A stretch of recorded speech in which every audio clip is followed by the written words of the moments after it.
Hello and welcome back to Rolex Play, where we roll dice and play games. Yes, this is us, and we are here with another one-shot in September.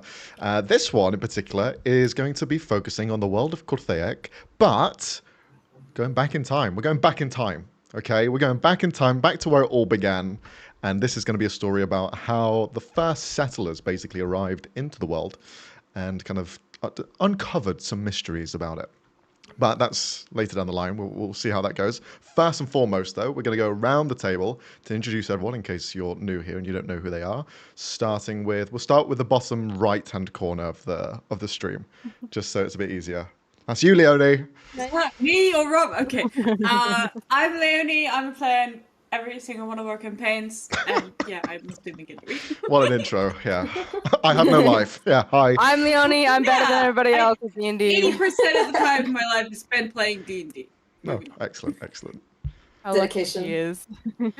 Next, we go above Leonie. Oh, that's me. Yes. I'm Alex. I played first time in the last one shot. This is my second time. Yeah. Hell yeah. Welcome, welcome. yeah. Then we go to the person below me. Oh wow! I hate how you phrase it like that. I'm Kassy. I play in our Sunday campaign. I'm Thorn, and I'm awesome, I guess. That's right. Yes. And now to the other bottom corner, this side. Me. Hi, I'm Robbie. I am a player in some of the campaigns and a DM in one of them on the channel. And yeah, I'll be playing Warlock today. Very cool, very nice. You've before. never played a Warlock before? Good Nope. luck. There's one key thing, that's Eldritch Blast. I have it, don't worry. And finally, but not last, we have here, over the side, top left. Hello. I'm Petra. It's my first time playing with this group. I'm very new to D&D in general, so be patient with me. No worries, No. you have nothing to worry about. We have Kassy here, so... Sorry, I was kidding. Well, that's all the players. This is who we are. This is where we're at. And without further ado, we're just going to go straight into it to get us rock and rolling because we don't have too long here. And sometimes we can go over time and we don't want to do that today. But to give you a little recap of where we are, in recent history, the general population would say that the gods created the world. Yet that couldn't be far from the truth. Moradin and Sahanin, the two first gods, were the first ones to come across Qur'Thaek, with their vision to grow a family and make something out of the barren landscapes around them. Slowly but surely, the father and mother of the pantheon created offspring, who in turn created their own, and so on and so forth. Eventually, humanity formed.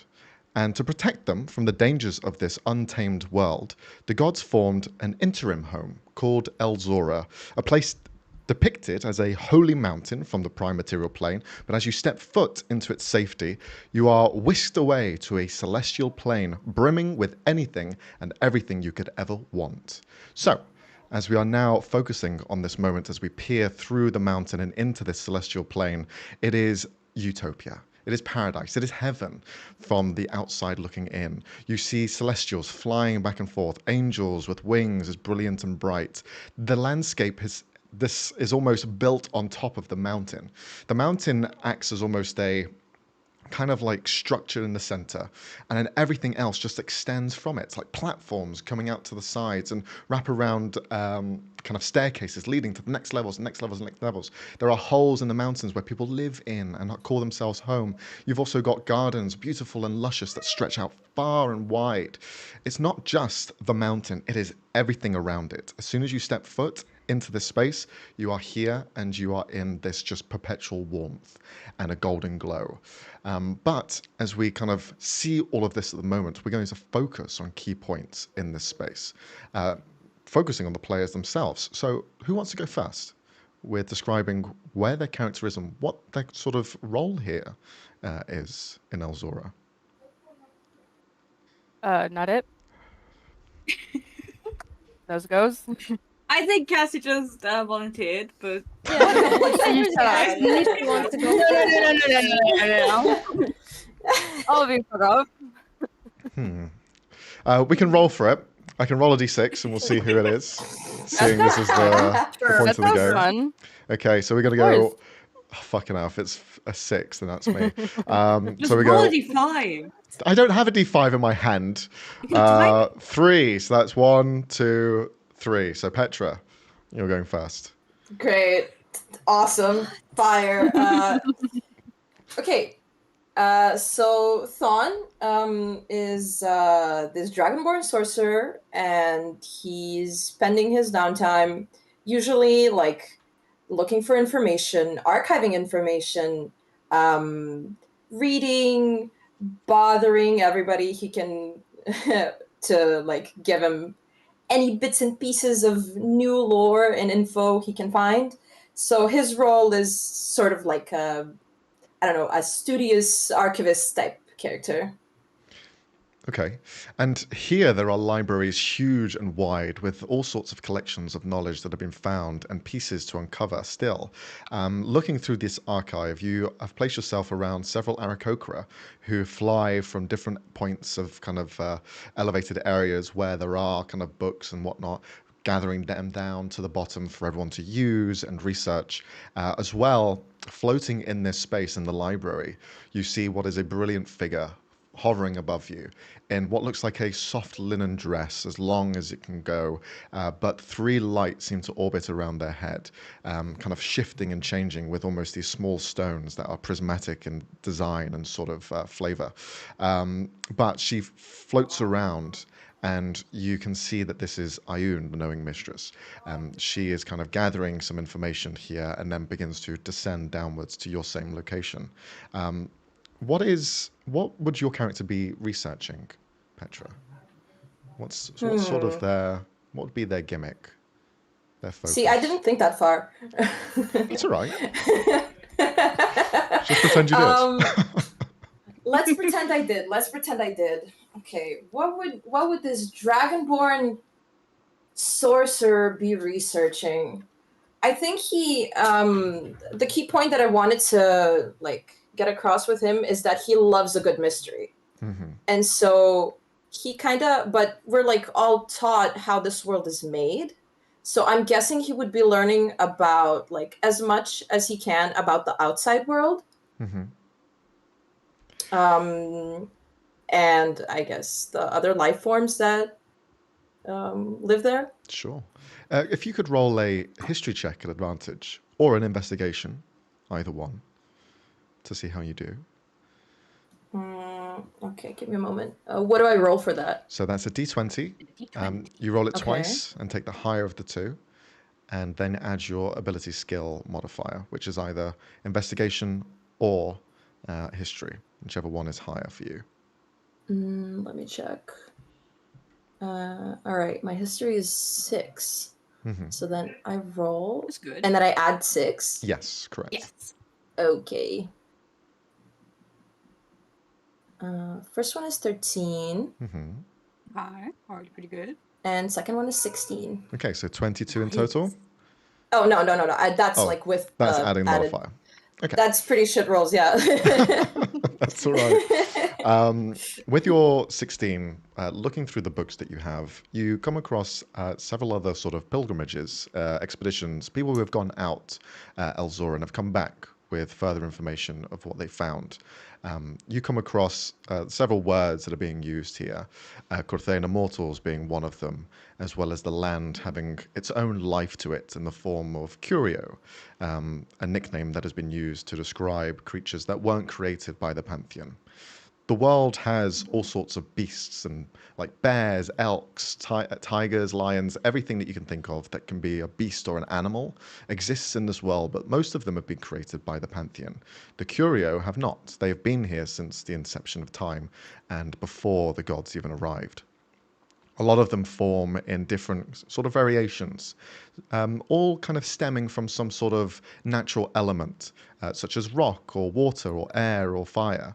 All of them have a different kind of composition and form in that sense.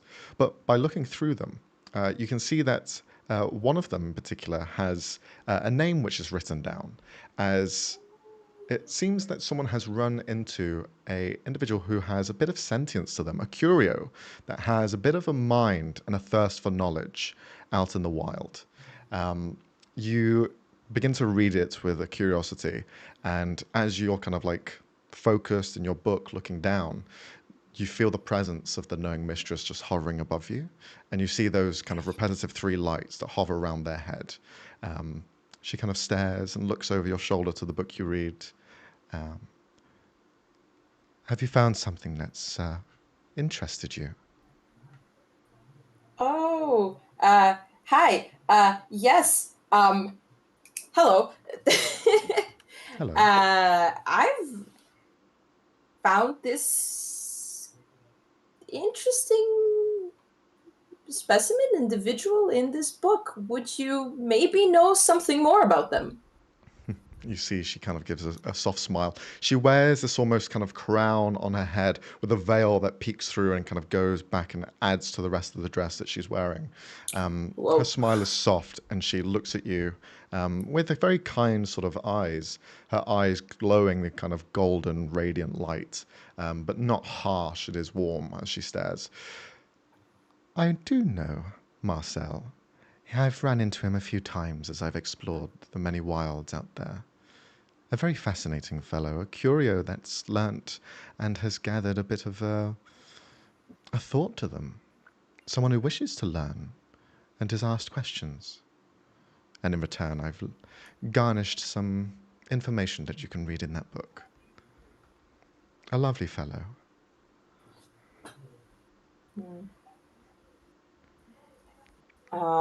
So she's the one who wrote the book? Seems to be the case, yeah. Ah, cool. Thon blushes. He's like, wow, thank you so much. That's amazing, actually. I'm going to read all about it. Well, please Is there do. something you can tell me yourself that you haven't written down, maybe? Well, I understand his interests in food are quite wide and broad. Perhaps understanding how he does not feast on souls could be an interesting quandary. A lot of the curio and Qur'Thaek mortals of this world seem to enjoy the taste of our divinity. And, well, he seemed to lack that.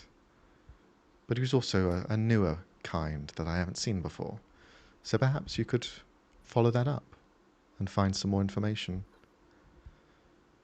That's so interesting. Thank you so much. I'm going to read all about it, investigate this so deep.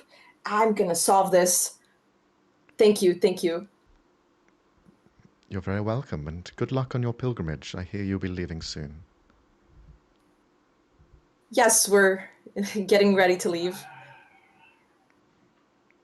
Well, be safe and learn as much as you can. This world is still a mystery to all of us, including the gods. Good luck. Avandra will be watching. Thank you. I'll make sure to make you proud. I'm already very proud. And she just hovers back up to the rest of the library. I love her already. As we kind of cut away from here, we will then focus on whoever wants to go next. I can roll, but unless someone's ready, you had some time, thanks to Petra. To be fair, I feel like Vasya and Anka would be Petra. introduced at the same time. Okay, sure. Is that right with you, Alex? Yeah. Okay, then by all means. Well, Vasya is a fallen Asmer that's kind of has kept to the outskirts of the town or the community they live in, as they're not very welcomed with the not so recent pact they made with a certain deity. So they seem to have been mostly avoiding other people until Enka showed up. So they're mostly sticking with them and counting on them to do all of the social interactions necessary to buy the materials they might need before the pilgrimage. They have this kind of short at the top, white haired, and then goes in like these two little long strands, pale skin, pink eyes, and little bat wings on the side of their face, one which is covering the right side of their face, another one open, and they're wearing these kind of dark blue, pink, and black sort of themed outfit thing. Okay. And how about Enka? Uh, so, Enka is a Kalashtar, and she is a very colorful individual. She has this like feathery long hair that is dark on the outside, but like really, really colorful on the inside, and she's wearing these like flowy robes, like different skirts layered on top of each other. And she's kind of she is like the social one, the outgoing one. She's chatting up with all the merchants, kind of like doing job, not the job not only for Vasia but also the merchant themselves, like all over the place. Just very, very excitable. Okay, well, as the two of you are in this sort of like merchants guild area, an area located within the mountain itself, you can see all sorts of Moradin followers, those that practice and use tinkering as their method of kind of showing their craft and their pledge to divinity.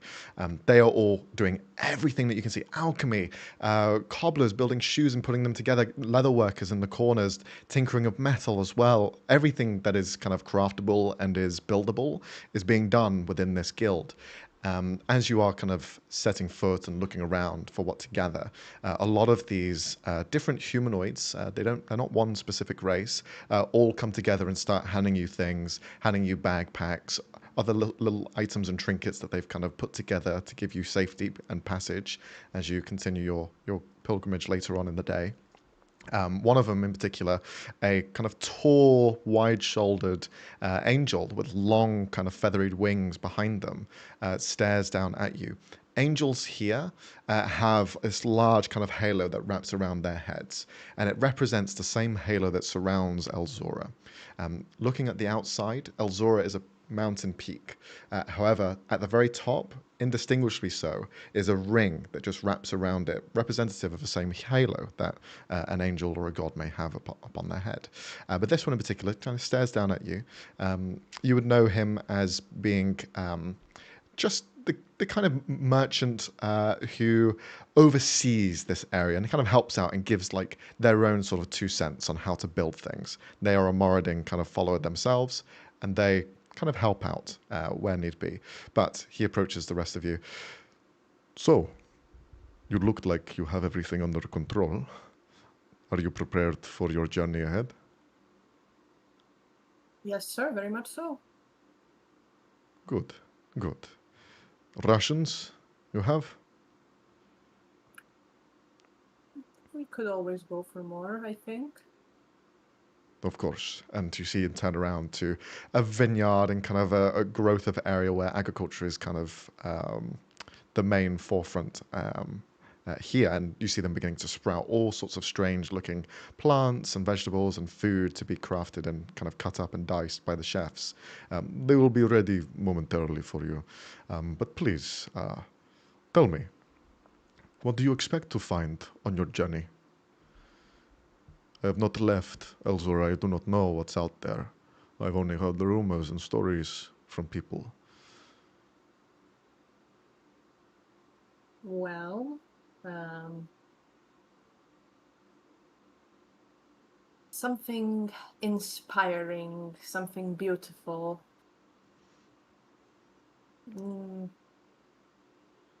Something that will help me improve my artistry, you know? I can understand. If you do find something that can birth this epiphany, please I would love to see it.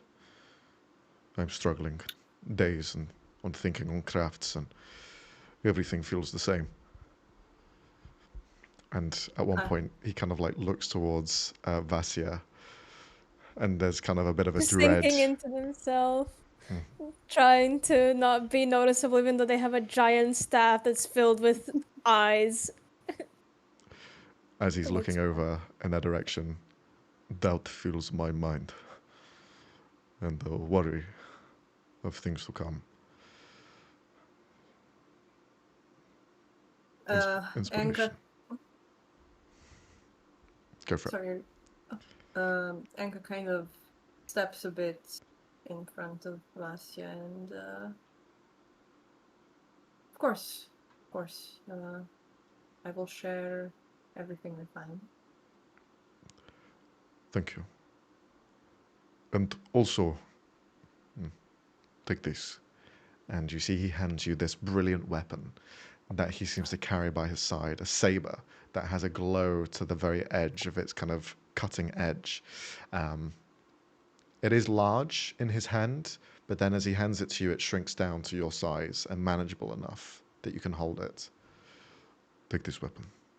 You'll need it if you come across any quarry that may be unsightly. The curio can be dangerous, and the Qur'Thaek immortals even more so. Use this to defend yourself as best as you can. She like takes it, like looks it over. Thank you so much. It is my pleasure. You can write down that you have in your possession a Holy Avenger, a weapon that grants you advantage on all saving throws, I believe, and is quite a high attacking item. It also has an aura, but you can have a look at it. It's an official item. So he hands you the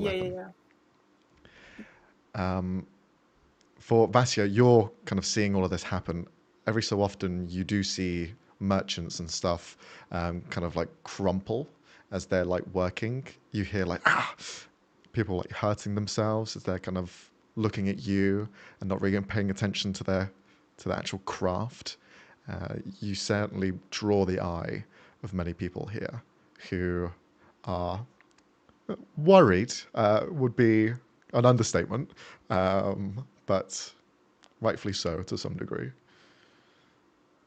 They kind of sigh, having dealt with this kind of thing before, and they put one hand on Anka's shoulder. I think it's best we leave now if you finished all of your business here. I don't necessarily feel like I'm gonna be welcomed for much longer. Looks to the merchant that has to have their pieces crumbled. Yes, of course. Let's go. Okay. As we leave these two on their merry way, we'll focus on either Leonie or Kassy. Which one of you want to go first? Rock, paper, scissors, girl. Nah, I think you already Oh. wanted to start. What? go ahead. No, no. You ass. I can start. Okay. Maya is currently to be found at the cemetery, walking through the mausoleums, checking if everything's alright, if there's any disturbances. And she's a very tall elven lady, darker skin tone, very long dark black hair, clothed in a elegant looking piece of armor that still allows for mobility. So finely made, clearly of good money. If that's even a thing in this utopia, is there like rich people? No. Who knows?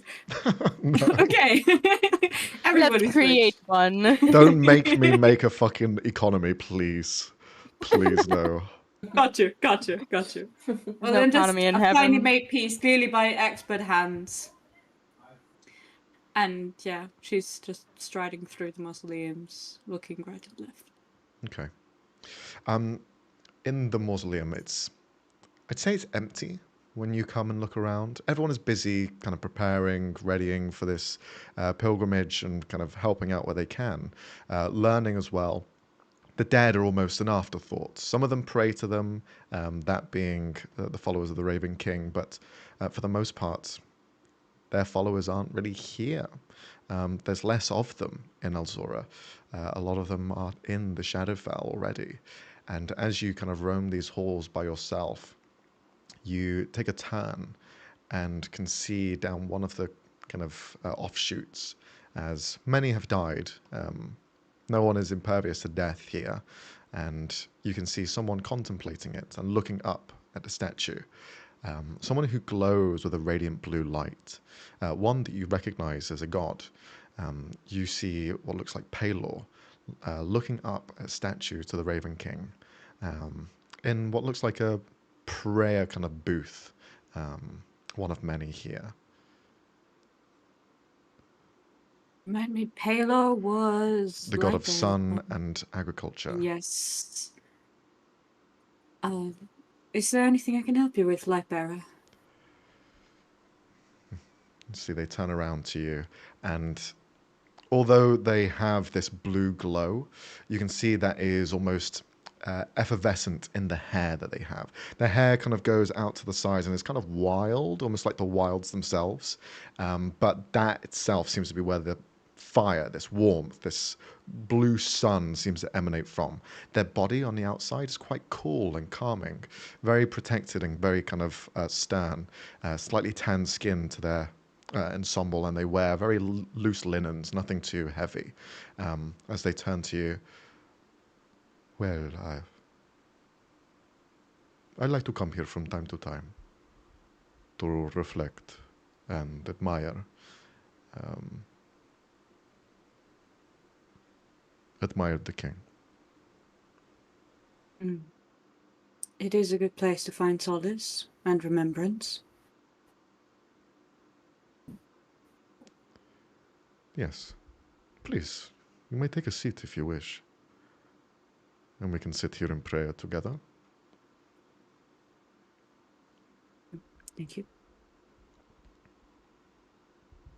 May I ask you why you chose the Raven King? What was it that drew you in? There are so many gods here. The Raven King is not even in these halls. Why serve yourself to death? Well, you say he's not in these halls, but I think he's ever present. He is present around every corner and at the end of everything, or at the next step of everything. And when one is confronted with what some would call these unhappy thoughts, it is a comforting thought in the end. I understand that many think of this as a negative, but it doesn't have to be. Very wise words. Do you roam these halls a lot? I do.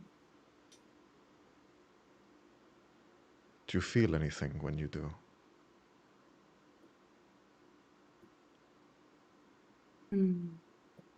I feel the presence of those that came before me, and those that will come after.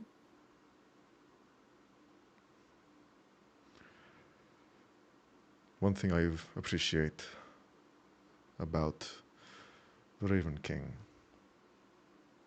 is their ability to be so compassionate to life, to understand what it is like to live and to die. The rest of us will not know this feeling of rebirth. I imagine it to be painful, somber, but they are closer to you than any of us will be, and I appreciate what they do.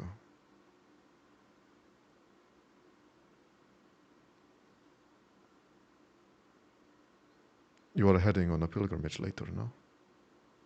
Yes. You will come across much dead.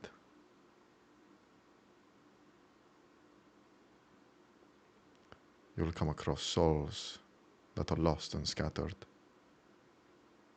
Ones that are familiar, and others that are not. And I will entreat with the Veil Keeper to take care of all of them. Yes. As is their duty. But be mindful. Not everything is what it seems on the surface. Life in Qur'Thaek is chaotic.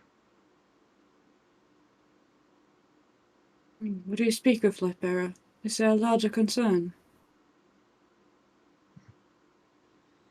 Roll a persuasion check. I don't think I'm good at those. No, I'm not. That is a 6. Okay.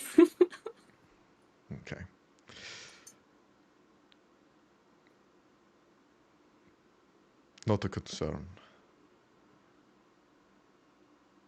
but a hope to understand what was before us. The world is changing quickly by our own hands. The question comes to whether we should be changing it.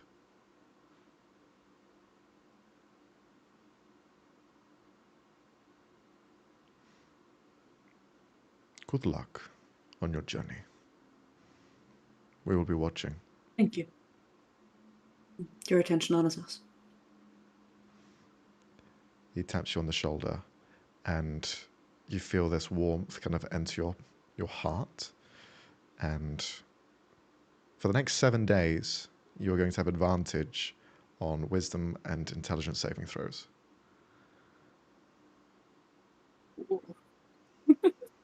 Very nice. And as he leaves you to contemplate by yourself, for a moment, you can see a raven posted in this large cathedral, just looking down at you, and then look out the window to where you hear the bells ring as another person has died in the celestial plane. And it takes off in the direction of where the dead are. With that, we'll then move on to Kassy. So please, Yeah. take it away. So, Ava is most likely in the Temple of Sahanin, as where she spends all of her time. And for her appearance, she is this stark white from head to toe. And she it's interesting because it's like almost unlike any other of the angels or angelic creatures that live in Elsora, because she has mostly bat-like features, and she also has bat wings sprouting from her back, and she has these sort of longer ears, kind of a upturned nose, and these huge like full black eyes. Um, and if you were to see around her shoulder, she has this one blue circle. Um, and she is in ASMR. Um, but yeah, she's probably at the moment in, I guess you would say, the rafters of the Sahanin temple, observing upside down Mm-hmm. at the other servants and followers that are in the temple today. Okay. Looking around, you can hear the echoes of the voice just kind of like bumping up to where you are. You have a bird's eye view, or should I say a bat's eye view of everything down below, and everything is almost attuned and acute in sound, and you can almost pick up on every sentence that's been spoken. You can hear the prayers of people praying to Sahanin, the mother, and as well as just coming here to reside any sort of frustrations they may have, to help lessen the burden on their souls as they confess to many different things. Down below, you do see a figure that is of great importance here in Elsora. Not a god, but instead God's hand, a appointed almost leader. There are no kind of champions here. There are no kind of major players in that way. There are no high priests. There are nothing on that level. Everyone who devotes themselves is on the same kind of playing field as everyone else, except for this one person. Eruthias is God's hand, and he is the appointed leader and essentially the spokesperson on behalf of the gods. He is currently injured. You can see a large, almost band wrapped around his right arm, and it's tethered to his body. He walks with a limp, and you can see him bending down one knee to the statue of Sahanin that is here. And you can hear him beginning to kind of mutter a prayer underneath his breath. He says, I have failed once again. I'm sorry, for my eagerness is too great, and I jeopardized the mission. I hope to make forward any sort of wrongdoings that I have done, and the knowledge that I am working on bettering myself. I'm sorry, Sahanin, and it brings me great pain that I cannot go on this next pilgrimage. But I will make sure that they are ready. And I will make sure that they come back safe. As he says that, can you also roll a perception check? Yes. Oh, so many things already. I think also as he was praying, Ava was very silently like flying down from the rafters and just like creeping up behind him very, very creepily. Mm-hmm. All right. Perception, you said? Yes. Ooh, that's a 1. 1. Okay. Mm-hmm. You continue to listen on, but as you're descending down, quietly approaching from behind, you do see he kind of like stops, and he begins to stand. He is no bigger than any other humanoid here, but he is a man made almost completely out of gold. You can see he is basically the shining version of a human. Gold, brilliant in skin, and kind of tall, but again, not overly large. Impressive stature, and adorned in most kind of heavy armor, but in his current state, injured and recovering. He turns and acknowledges that you've arrived, to interject him, and he'll just look. Ava, Hello. You are here again. You yes. are injured. Do you need assistance?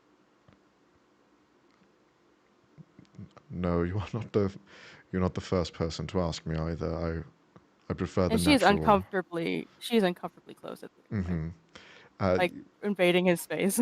you kind of begin to like almost go up right around his Mhm. cheeks, around his face, and he doesn't really pay much mind to it. He seems to be okay with it. Most people would be like frightened or at least put off, but you can see he's kind of just looking down at his arm and looking at you.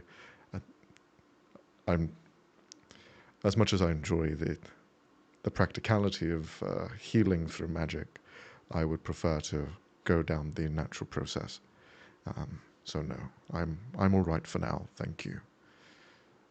But it is good timing that you are here. I was going to gather the others for the pilgrimage. Interesting. She kind of steps back and she uses a staff that she has that's kind of like just twisted wood at the top. And she just like has it stand straight up and she perches on the top of it and she's just like kind of like leaning down and looking at him. And she's kind of like she's interested in the fact that he doesn't want to be healed by magic, even though they are in a place of the gods that can heal him very quickly. As you're kind of like looking him down and up, even though he's not wearing his armor, you can see he still carries around his weapons. There are in their scabbards two sabers that are very well known here. These are his weapons, brandished by all of the gods, put into one man, essentially. He himself has no real powers outside of extraordinary feats of physical ability, but the blades themselves can cut through anything. And you can see they're tucked away as he's kind of like still looking at you. Can I ask you a question? I see that you're curious, but I'm also quite curious on you. Sahanin, Yes. but there's also another, no? You choose to follow two deities. Or am I wrong? No. I follow the mother. Okay. Nothing more. Apologies. I did not realize. Yes, I am insulted. Oh, well, I didn't mean to do that. That's not really, She kind of lets out this really awkward monotone laugh, and she's like, I am only joking. it's really hard to tell if you are joking or not. I thought I was getting better at the jokes. You might be. You might be. They don't seem to work on me, though. But I'm sure with this new pilgrimage, you can make some friends there. Do I have to? Well, yes, you've been selected. You're quite capable of what you do. What that is exactly, I don't really understand, but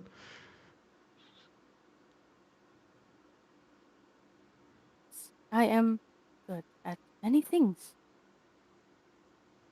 But it seems you have failed in some things. She kind of like gives him a once over, looking at his wounds again. How did the pilgrimage go? Did you fail again?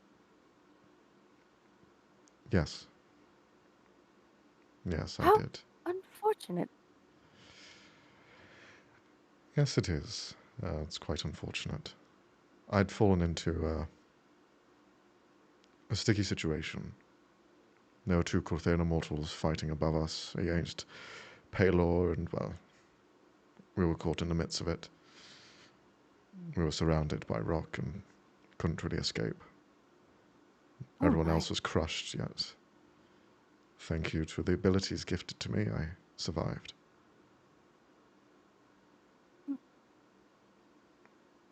Thanks to the abilities. It seems more like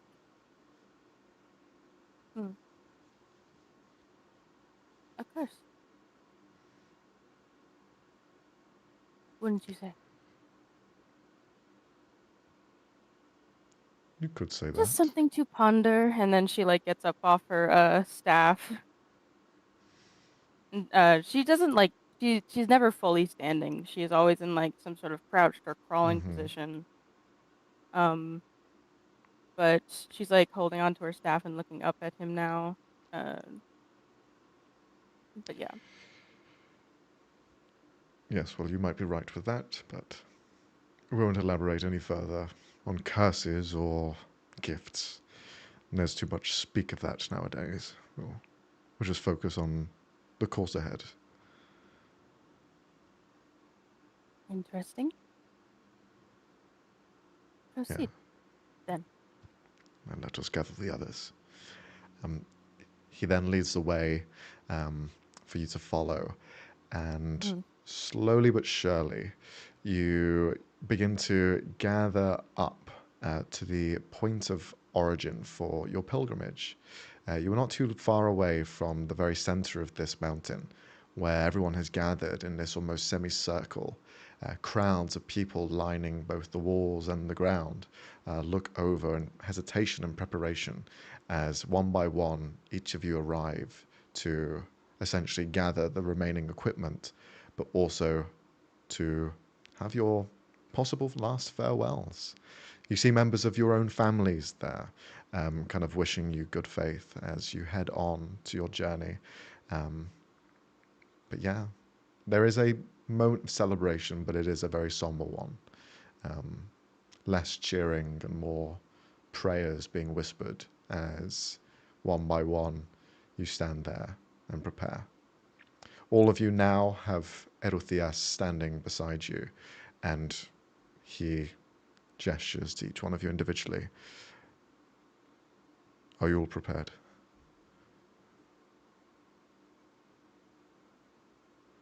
Good.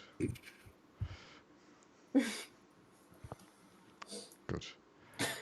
Be wary while you're out there. The gods will not be with you. Although they say they will be watching, they will not be there. You have yourselves. You have the guidance and your own knowledge. Everything that you've gained here, everything that Elsora has gifted you, you will take with you. And you will learn the journey ahead. Use what you have found. Be resourceful. And avoid any confrontation with immortals. You will not stand a chance against them. But you have a point of origin, a destination to reach. And you see he turns to another figure who's standing in the crowd, kind of waiting idly. And this one is kind of a mysterious sort of individual who is slightly quirky in how they look. You see they almost look more like a witch rather than a kind of priest or any sort of divine favored person. Kind of bramble-like hair, slightly tinged in orange and red in different areas. They themselves seem to be human, but they have golden markings across their body like an Asama would. They approach with what looks like a wand in hand that they carry and kind of hold crookedly in their hand. She approaches, and all of you kind of know of this figure. They are known as the Deus Vox, the voice of divinity. A apt name for someone who doesn't actually listen to the gods. In fact, the gods listen to her if they need any advice. She seems to have almost an untapped power that the gods cannot see past, a almost premonition or a way of glancing in moments both present, future, and past. And she looks at each one of you. Well, I have come here as a offering, a momentary solace to help you with your journey. You have one question each that you can ask, and I will highlight a moment on your journey that can help you. You may take it, you may lean into it, or you may discard it if it is something that you do not wish to have or come across. You.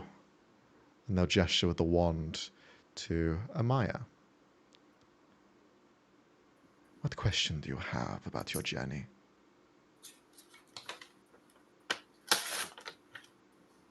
If we were to run into one of the immortals, is there a way to escape with our lives? Honored one? You see the surroundings completely enclose into this shadow where it's just the two of you standing in it. You can see her face just there with you as she grabs this almost bone wand in her hand and she scrapes against the space in front of her, and you see a crack in reality form as this window emerges and you see almost like reality, a picture of your journey ahead. You see through this image a barren landscape, but the ground is shifting. You see immortals rising up from the ground and fighting divinity above. You are in the middle of a battlefield that you don't know when will happen. You can roll a perception check if you want to. Okay. I'm pretty good at those. But I rolled like shit. That's still an 18. 18. You can notice that the ground perspective that you're looking from is almost your own eyes, and you can see the rest of your party members hurt and damaged as they're rushing through this broken, almost like landslide of rock that is just tumbling above. A giant from the earth just rising upwards with a fist that's landing straight towards what looks like Moradin, flying in the air with a hammer made of bright, brilliant gold. And they are just pushed through cloud and flown through the sky. But as rock tumble and fall, there is a cave down below that you could jump into and hide. And all of you kind of gesture and rush in as fast as you can as a way to escape this fight. As the hand almost goes in reverse and brings back the Kraken reality to a still point, she looks at you, and the shadows disappear. She moves on to the next. Thank you. We'll say Enka. Is there a question that you have that you wish answered about the journey?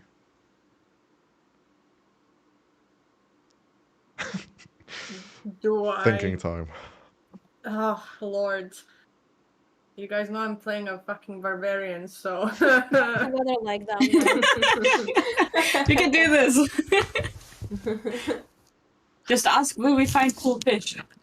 Is it long sleeve weather or short sleeve weather? Is the water poisonous, or can we drink it?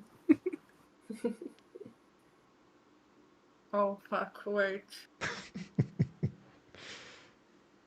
So dumb. Girls, I'm dumb. There are no wrong answers or questions. Questions. No wrong answers. Can I romance one of the Qur'Thaek immortals? There are wrong questions. Okay, I'm gonna ask. It's not a wrong question. It's just a stupid question. Or what? The scenery. What is it like? The same thing happens. The shadows around you, and you can only see her and yourself in this moment. The hand stretches over and breaks reality, and you see flashes of different landscapes. You see the barren, cold, frigid landscapes of like icy rock that shoot up into the air and dazzle with almost crystalline lights as they bounce into the night sky. They have a glow amongst themselves, and you can see it's warm. There's a warm air that's here, even though the landscape itself is frozen over. You can see it flashes once again, and you see this mountainside, huge and impressive, with 100 waterfalls that cascade from its perforated sides as water just descends downwards and creates this evaporated hue of mist in the air. You find as well that a similar barren landscape that was mentioned to Amaya previously, where it's just an open, almost still air, where there is tension and a moment of fleeting kind of almost time is of the essence. You see another moment kind of just flash by, which is a deep, dark, cavernous area where you yourself are looking around and you hear things moving and shifting as though creatures or some kind are burrowing their way through the rock. And then you see the exterior of Elsora. You see the mountain as depicted in all the paintings and drawings and mentions that you've heard before. A mountain standing alone in an open field where forest has become unkempt and a golden light just shines from its mountain peak. These images just flash by. Can you also roll a either survival or nature check as you're kind of looking at all of these? Survival or nature? Mhm. Yes, sir. Let me just see. Okay.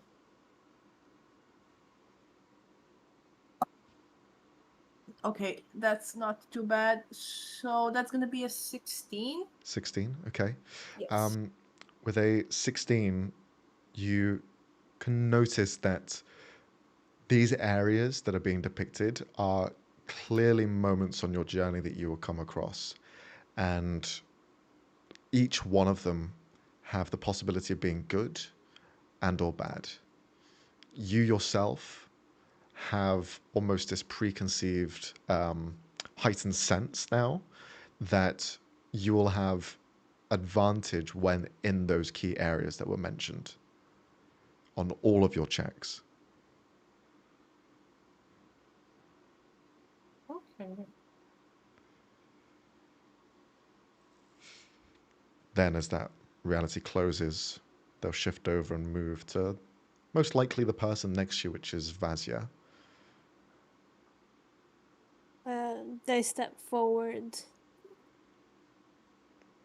The person before said that the god's influence won't be with us down there. Does that mean his influence will be lesser? The crack of reality tears open once again, and you see a warm presence for you, but one which causes a flicker in the shadows, and everyone sees the break of reality here. The rest of you look on to see what Vazia has almost requested, or at least has orientated their question around. And you can see the perspective of the ground looking up. Now, in this celestial plane of Elsora, everything is hues of golden light, with trails of color throughout the kind of like skyline that's here. But on the surface world, you see that there is this almost powder in the night sky, which resembles a green, a purple, and a almost orange tinge that just mixes and swirls together. In that perspective, looking up, the swirls seem to gather, and you can see almost a shape that is as large as the earth itself, almost like resembling a face looking down on everything that happens. The answer to your question is Tharizdun is always watching, is always listening, no matter where you are. And you hear a few people in the crowd kind of whisper and murmur, having seen that as well.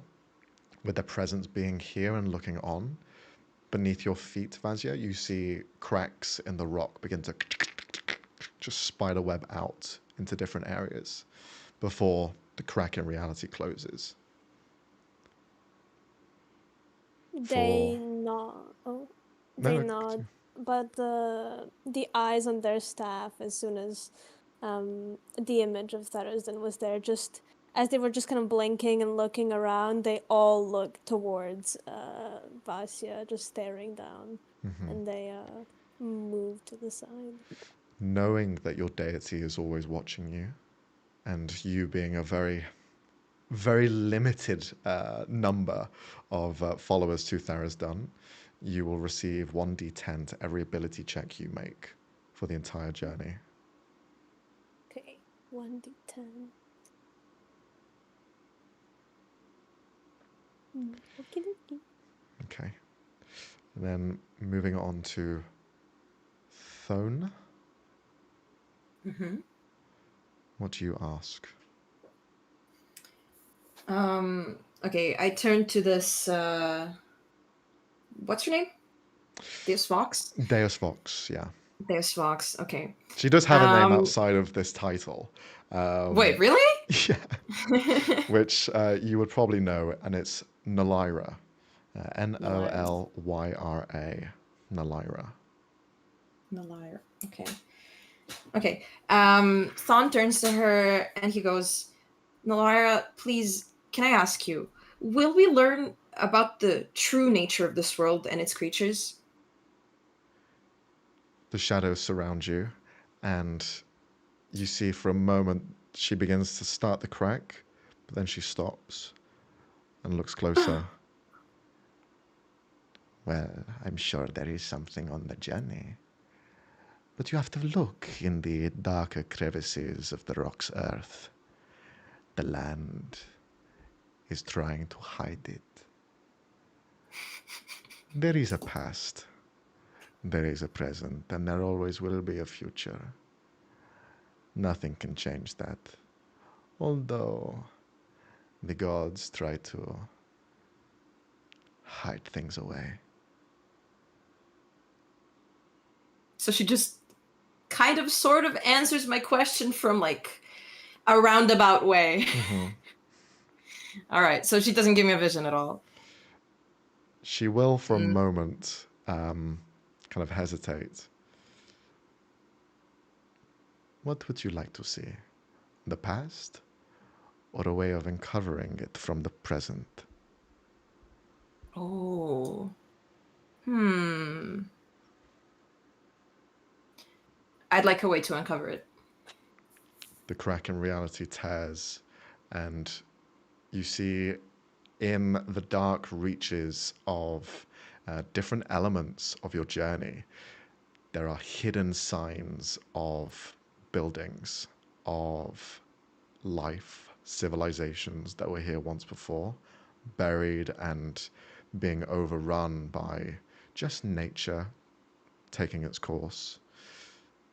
But more specifically, layers and layers underneath the crust that is the surface, there are hidden areas. There are towns, villages, homes that are broken and destroyed but can be found. The best place to look is underground. All right. All right. Keith, thanks for the vision. We're good. We're good to go. Okay. Pulls away, and the last person to have a question, if they wish to have one answered, is Ava. Nope. She is not curious. Okay. And honestly, she's trying to mask it, but she can't. She does not want to be here. She does not want to go on this expedition. But she's just like smiling, just always has this creepy smile on her face. You can't really tell, but body language hates being out here. hates she's about to do this. Well, with that, the Deus Vox takes a step back as Edotheus takes the main stage, and you see he begins to guide you. There are flowers that are thrown in your direction, petals and flowers just thrown your way as you begin to walk the long journey to the exterior, the almost barrier that surrounds this celestial plane. And you see Edotheus look at it and look at you. The journey ahead is yours. He hands you a compass, a golden brilliant compass. This will take you to where you need to go. Do not lose it, as it is your only way of coming back. Thank you. Thank you for your help. Yeah, I don't know. Takes That's it. I'll take it. Oh, okay. Ava not just like pretty much ignoring everybody else, just like pockets it. Yoink.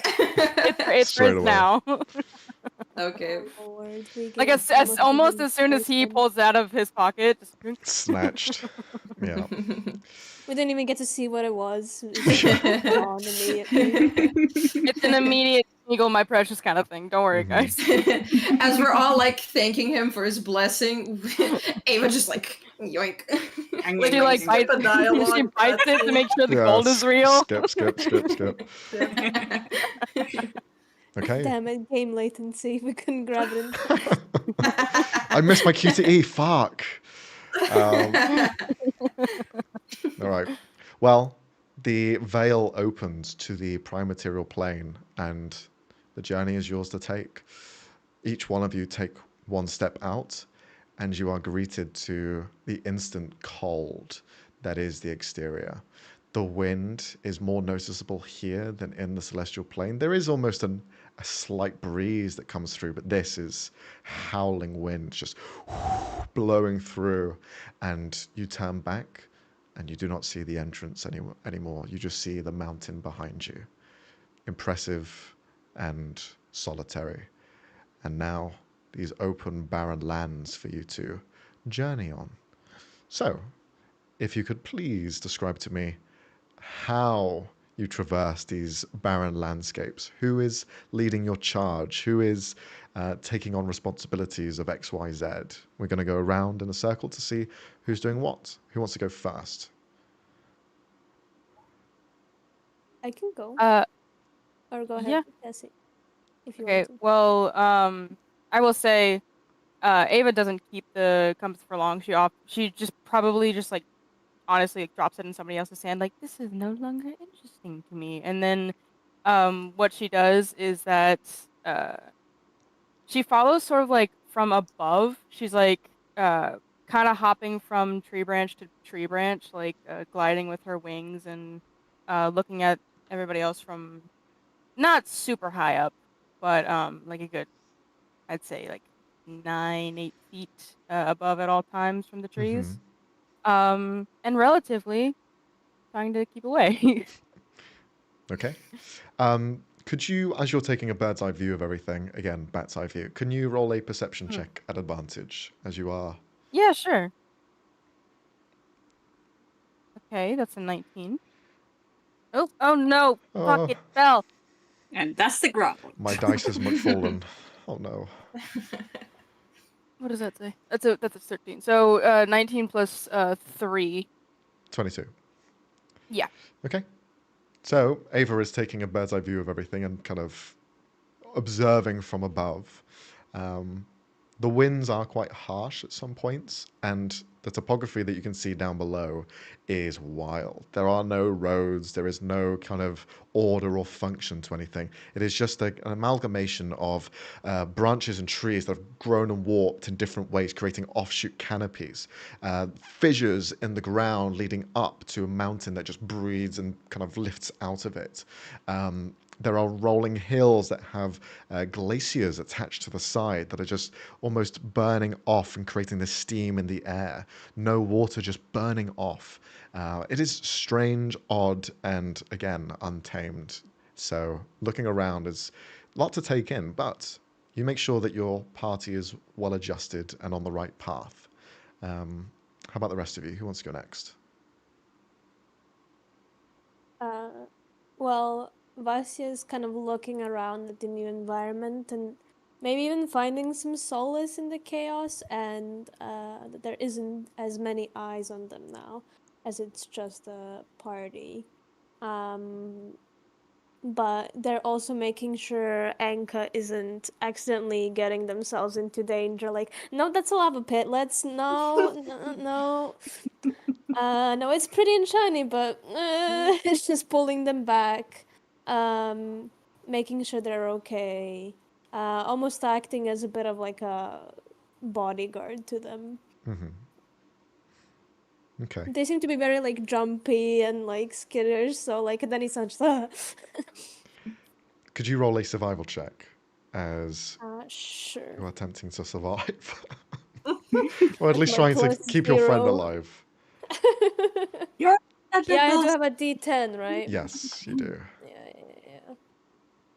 Jesus, I feel like I'm gonna fucking break my table with these dice, but it's okay. so heavy, are they? So that's unnatural 20. Okay. Okay, you do a good job to ensure that you and Anchor are not delving into any danger just yet. Although the landscape is dangerous, you find ways to circumnavigate those dangers and find new paths to take, saving you time and as well not getting lost in the process. So you do a good job there. They would also just be eyeing the others, kind of analyzing them, seeing what they're good at in like a slightly paranoid manner. They don't know these people that well, so they're not trusting them yet. As we've had a couple of roles here now, is there any conversations that happen on this journey? as you are fairly confident with your setup at the moment. You don't come across anything else in terms of beasts or monsters. It's just yourselves for pretty much the first day as you are just journeying.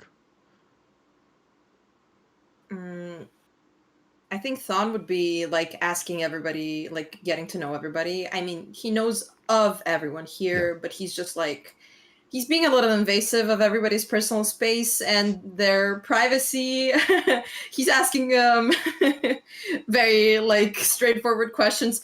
He asks like Vasya about the eyes on the staff. Even though Vasya doesn't seem to want to talk to Thon at all. Well, what does he ask? Like, oh, what's up with the eyes, or? He goes like, so what are they for? Why do you have them? Are they sentient? Kind of looks at the staff, unsure. I think so. They're my patron's way of keeping an eye on me, I suppose. Cool. So this guy is just this guy is just like watching us the entire time. Yes. Awesome. What else did I want him to do? I wanted him to bother Ava, especially because Ava's so aloof. So he, like, any chance he gets to bother Ava, he takes it for like information and stuff. And also, do Dragonborn fly? Do you want wings? Yep.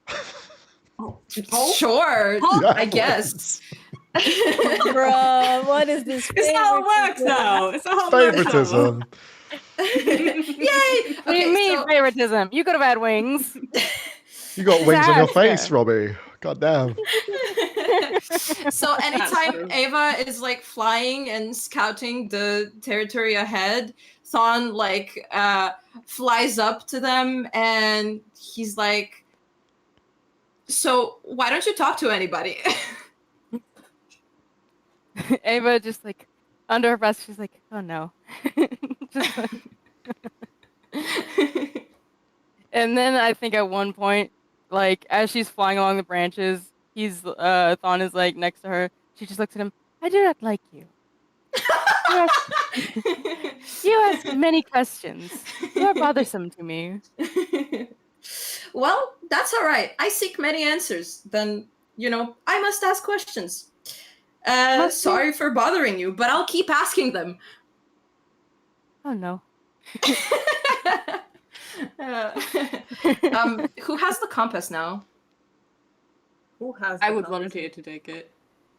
Unless Anka wants to. No, you can't. All right. And Amaya would have picked it up. Am I going? All right. Do we know our destination? You haven't been told where the destination is. However, there is a compass that tells you where to go. For those of you who saw it, when it was quickly snatched away.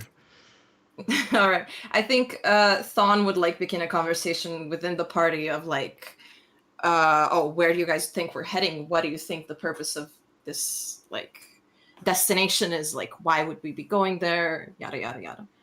So, I'd like to see what everyone thinks on that. What are your expectations? Ava probably just like is putting her hands over her ears. Anka kind of talks about the visions that she had about the icy landscapes and the mountain with the waterfalls and all of that, and just kind of tries to. She has been wondering about. Try to like pulled out her watercolors first, and then was like, this is not gonna work. No. Like switch to like a simple graphite and like vigorously doodling the icy landscapes they're in now, and like trying to make up what the other, I mean, she did see them, but like just trying to like enlarge, I guess, that idea, and talking about that also as well, like she's very open to all of sorry, tones? Mm-hmm. How do you? Thon, whatever. Thoughts? Yeah. Tons like questions, playing along with it, kind of like, what do you think we'll see there? Like, do they have animals? Do they have the beat like this and that? And just kind of going balls off the wall, just like just change from drawing landscapes to now drawing some like fuck ass water snake she's imagining in the water, like making This is just making like sure- 5 autistic people went on an adventure. Pretty much. Incredible. Yeah. Our chosen class is autism, guys. Absolute cinema. Hands in the air, absolute cinema. As you're having these conversations about what to expect, you do hear a rustle from the neighboring bushes. As you're having a small camp and talk, there is a shift in movement, and each one of you are slightly alerted by it. Does anyone act out hearing this? Yes. Probably because Vasi also has the alert feed, so Okay. immediate turn of head towards sound. Okay. They kind of ready their staff to blast anything that might pop out if it looks dangerous. Sure. Being the first to kind of like turn and look, ready their action, you see just hopping from the bushes out into the open field where you guys currently are resting, a small rabbit, bloop, just jump out. You see a snow bunny with very long, kind of elongated ears that flop down to the sides. The eyes kind of like blacked over, but they're just kind of dazzling as you have a small campfire here. It's trying to stay warm. Itself just hops and then continues to hop away. A creature Oh. made by Hey. Melora. Ava is gonna immediately like dive from the trees and try and catch it. Okay. No! Can I You try to not make them content? sure. Then I'll ask for initiative check from both of you to see who's faster Okay. in reacting. Okay, let me see what. Come on, dude. Let me just catch a What? rabbit. It's no big deal. No, leave the baby rabbit alone. It has the same hair as me. I want to keep it. Same. Yeah, proficient bonus to the roll. Gotcha. Yeah, That's for me. 17 plus 2, that's a 19. 19. Okay. Do I add my D10 to my initiative Yeah, you rolls do. as well? Every ability check is the ability check. Oh, okay. 18 Everyone? plus 7 So is Come on, man. 25. It's gonna be 25 higher than plus Ava. 3 is 28. Jesus. With Come on, a man. 28, Vazia, you see Ava beginning to descend down. What is Ava looking like? Like they want to eat this thing, or Yes, she's like claws out, and these like pointy teeth come out, and just like she's hungry. Meal. She's something that she's seeing something that moves that is not almost either the same height as her or bigger, and she's like, all right, food. Nom Then nom. she dive. Okay. Vasi not wanting for that to happen because they quite like animals. Kind of goes to grab it first, but their hands hesitate and they go back because they don't want to accidentally hurt it. So they're gonna use their telekinesis to kind of lift it up and bring it towards them away from Ava. Okay. So you essentially drag the rabbit towards you as it's kind of like hurrying, its legs kind of like running in air, seeing as this bat-like creature is coming down, descending. Ava, you land into the ground where it was, split second, your claws just missing just inches away. But you see the rabbit land with the rest of your party members as it's been pulled away from your grasp. Yeah, she 100% face plants, and then the rest of her body, like her back, just falls into the grass. And she's like, "Oh, how unfortunate." I think we have enough rations to not have to hunt. creatures. She looks again, her whole like face, she is smiling. It's this awkward smile she always wears, but you can tell she is very displeased. Kind of try to pick up the rabbit with like put it in Sure. my arms just in case, because I Can, don't want to can you grab roll an it. animal handling check? Sure. Oh boy. +0 again. Let's go. Yay! I'll We Yay. got as this. Amaya is watching this, she Mhm. just gently touches Versi on the shoulder and gives her guidance.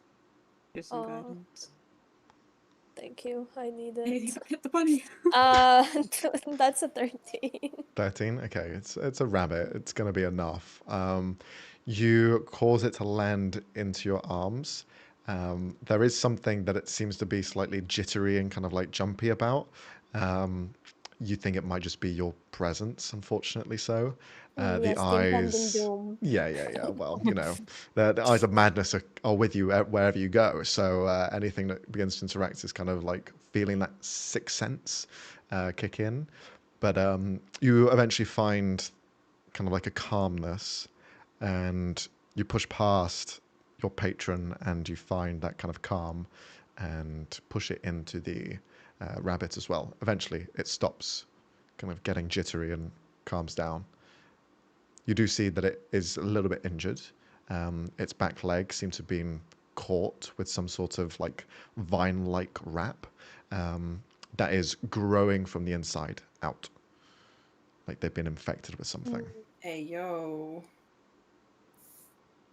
Does anyone here know medicine or healing?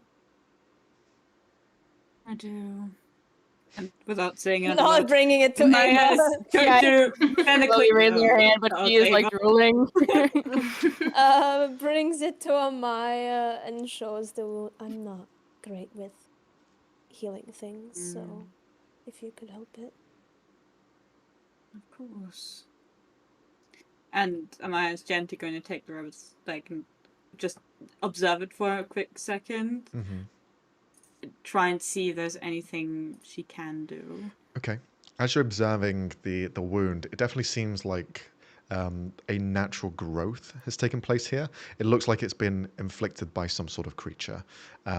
You know that the world is comprised by different creatures, some that are like vegetation, others that are more kind of physical and representations of elements, but this seemed to be some like vine creature that had essentially attacked it, and now that sprout is beginning to infect.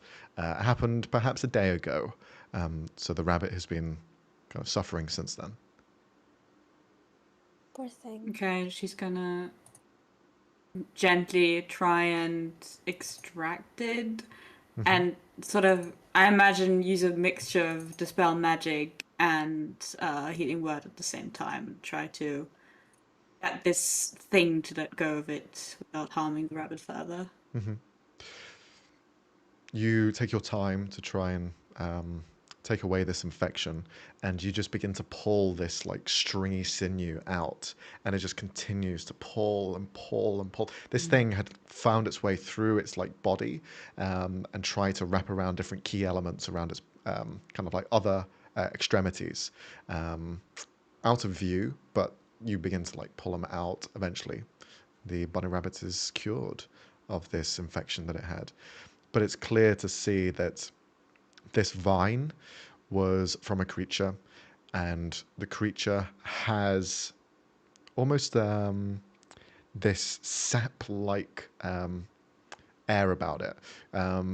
Because you are tied to the Raven King, there is a sense that this is some element of necromancy in effect, something trying to absorb the essence and slow down and slowly corrode this creature until it's wilted into nothing. But you've stopped that now. What Cool. wire tricks? And she just discards what she pulled from the rabbit to the ground. We I'll should say be careful. you'd also notice, Amaya, that there is ravens that were watching the entire thing and essentially waiting for it to die and to carry its soul off. But with you clearing it of its infection, they both fly off. May I eat it now? No. No. um, DM, if you would allow me. Sure.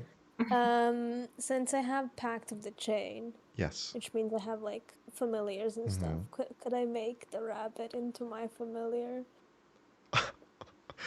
Okay, this is fucked. Okay, Oh no! you're going down no. this fucked avenue, right? Oh no!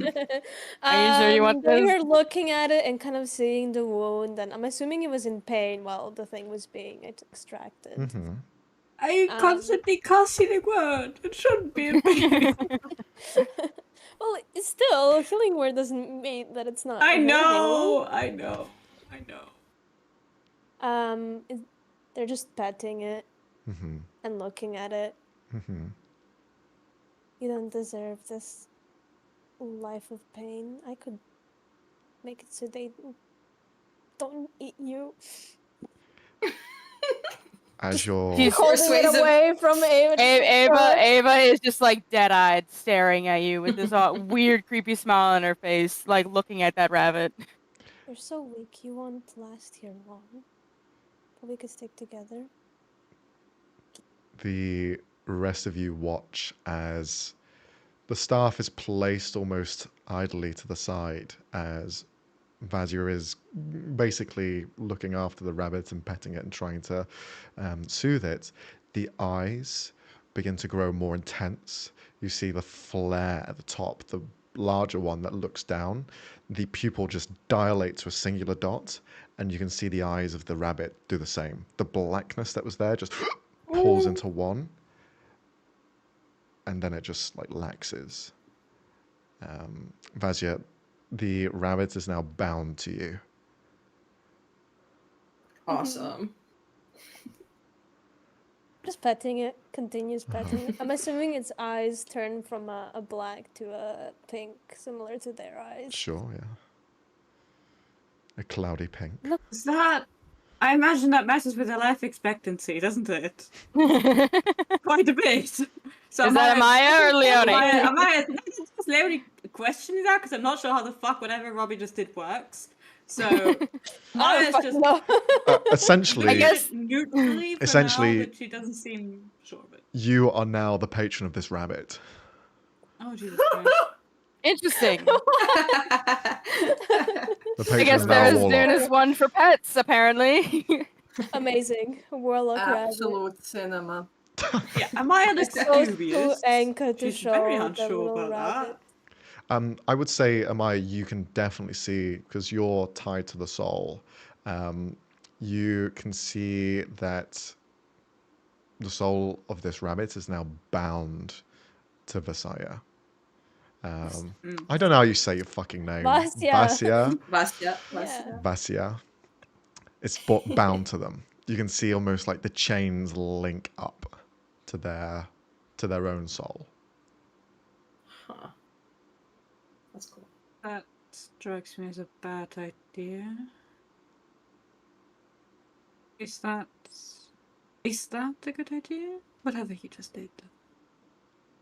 Did what? Looks Unbothered. towards him. You ruined a perfectly good rabbit. That is what you did. It's not ruined. Yes, it is. I You cannot would eat it. ruin it by eating it. No, that is circle of life. The soul will go to Sahanin. We have enough rations. But now- It is ruined, ruined, ruined. And she goes, flies back up in the tree. What a diva. Yes. So extra.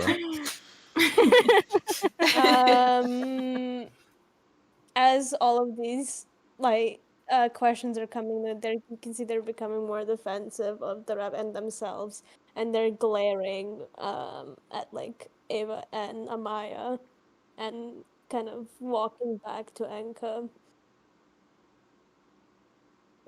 Enka kind of like looks at this entire situation and also isn't sure what happened, but fuck it, we ball. This is cute. Like, look, they're matching.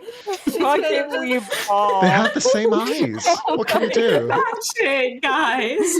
Fuck it, we ball is crazy. kind of just like, oh, that's so sweet, and like this does like a quick sketch of them together. How many of those are you going to make?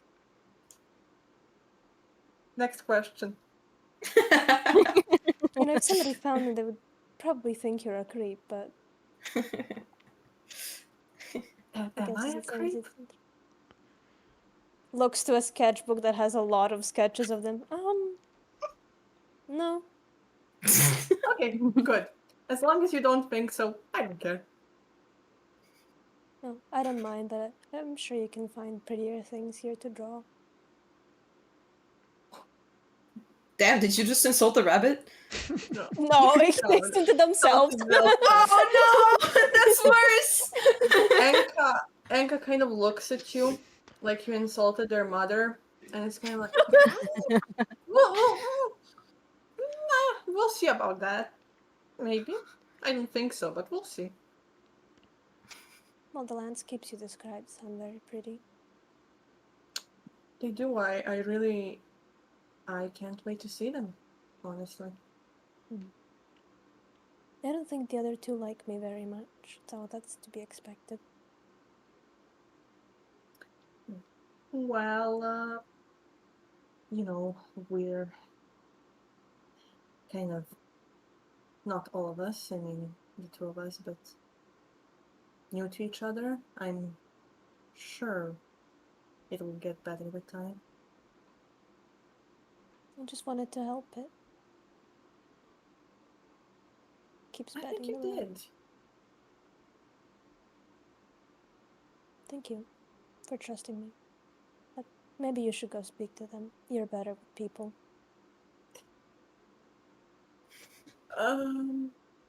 Right.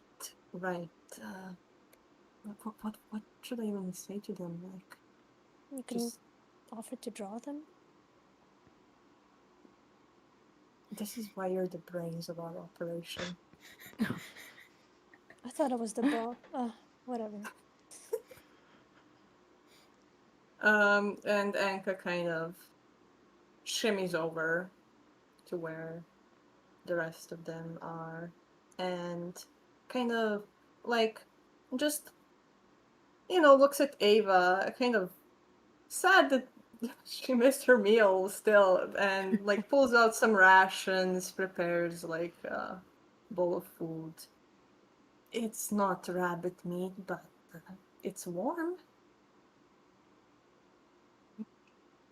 And she like tilts her head. She's like sitting on her staff now, like perched on the top of it, and she's just curiously looking down, not really doing or saying anything, but just staring intently with this weird smile on her face.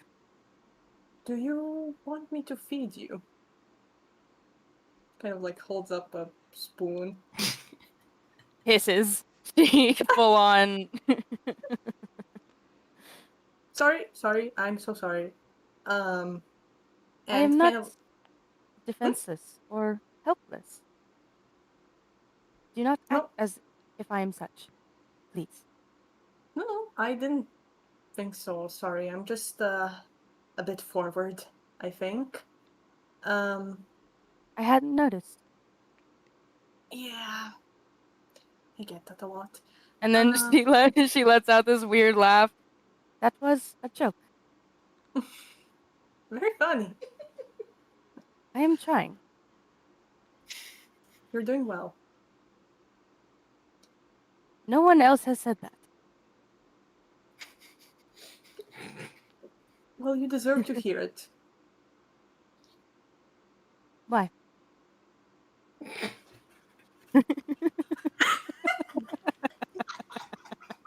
Asking all the existential questions.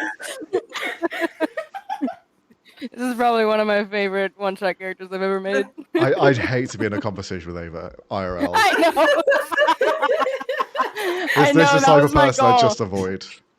I know that was exactly my goal. I was like, what's the weirdest person I can make? All right. That's amazing. I love Thank her. you. This is fucking phenomenal.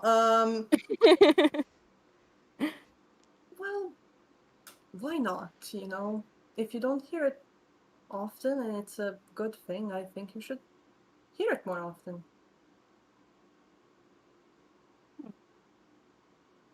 Interesting. I like you. I like you too. And she kind of like side eyes Thon.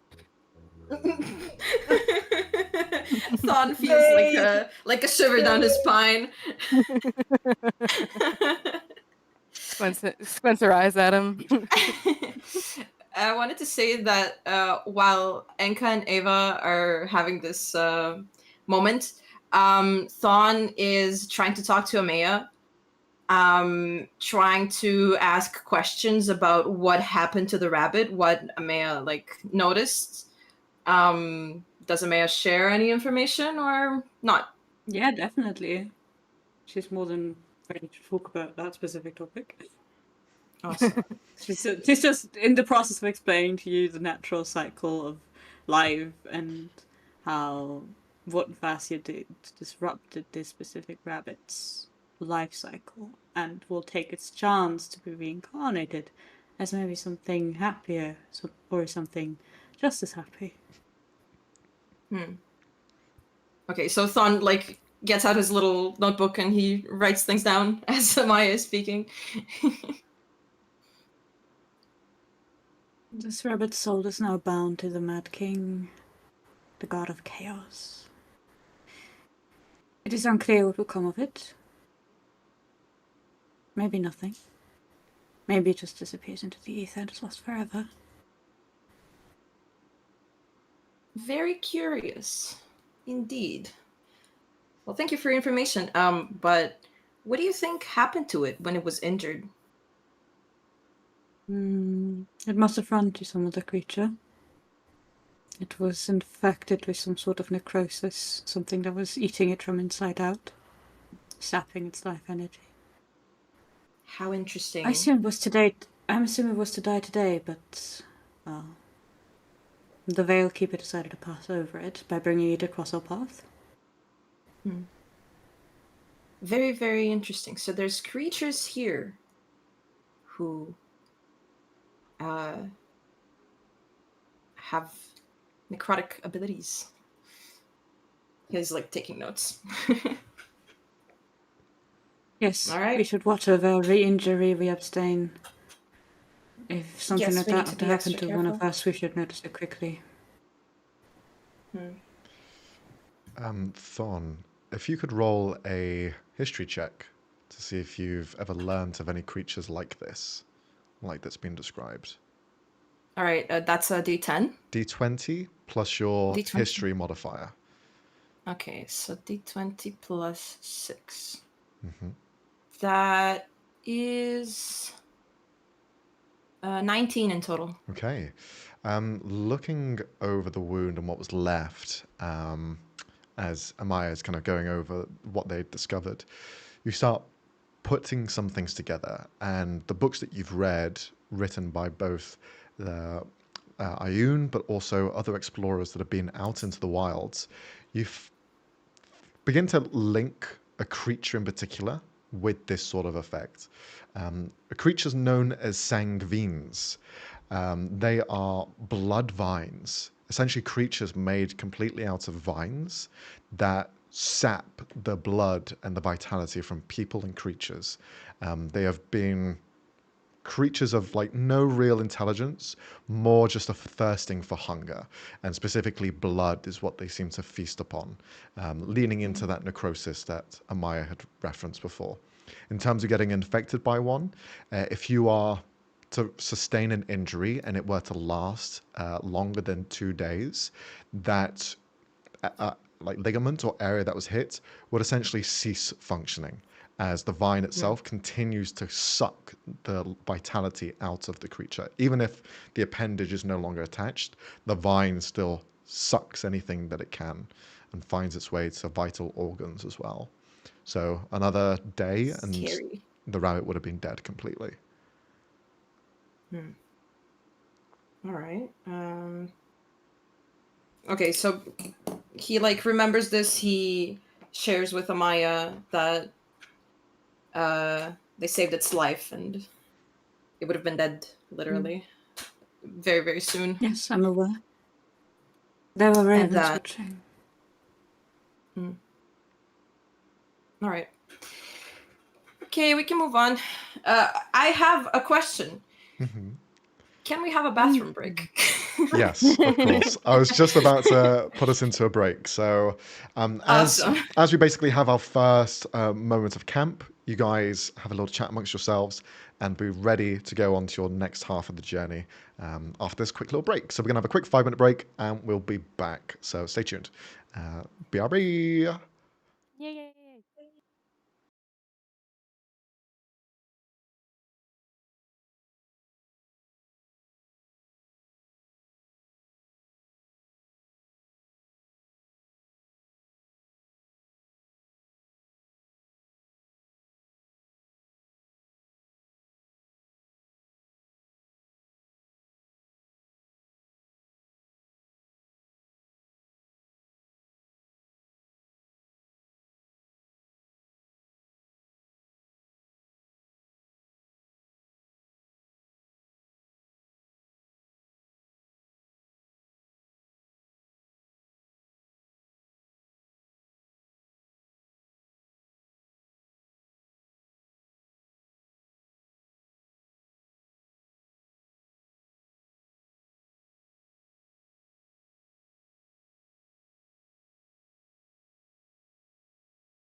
Yippee. Hello, welcome back. What the hell happened with my camera? What is that Oh my POV? Oh my No. god.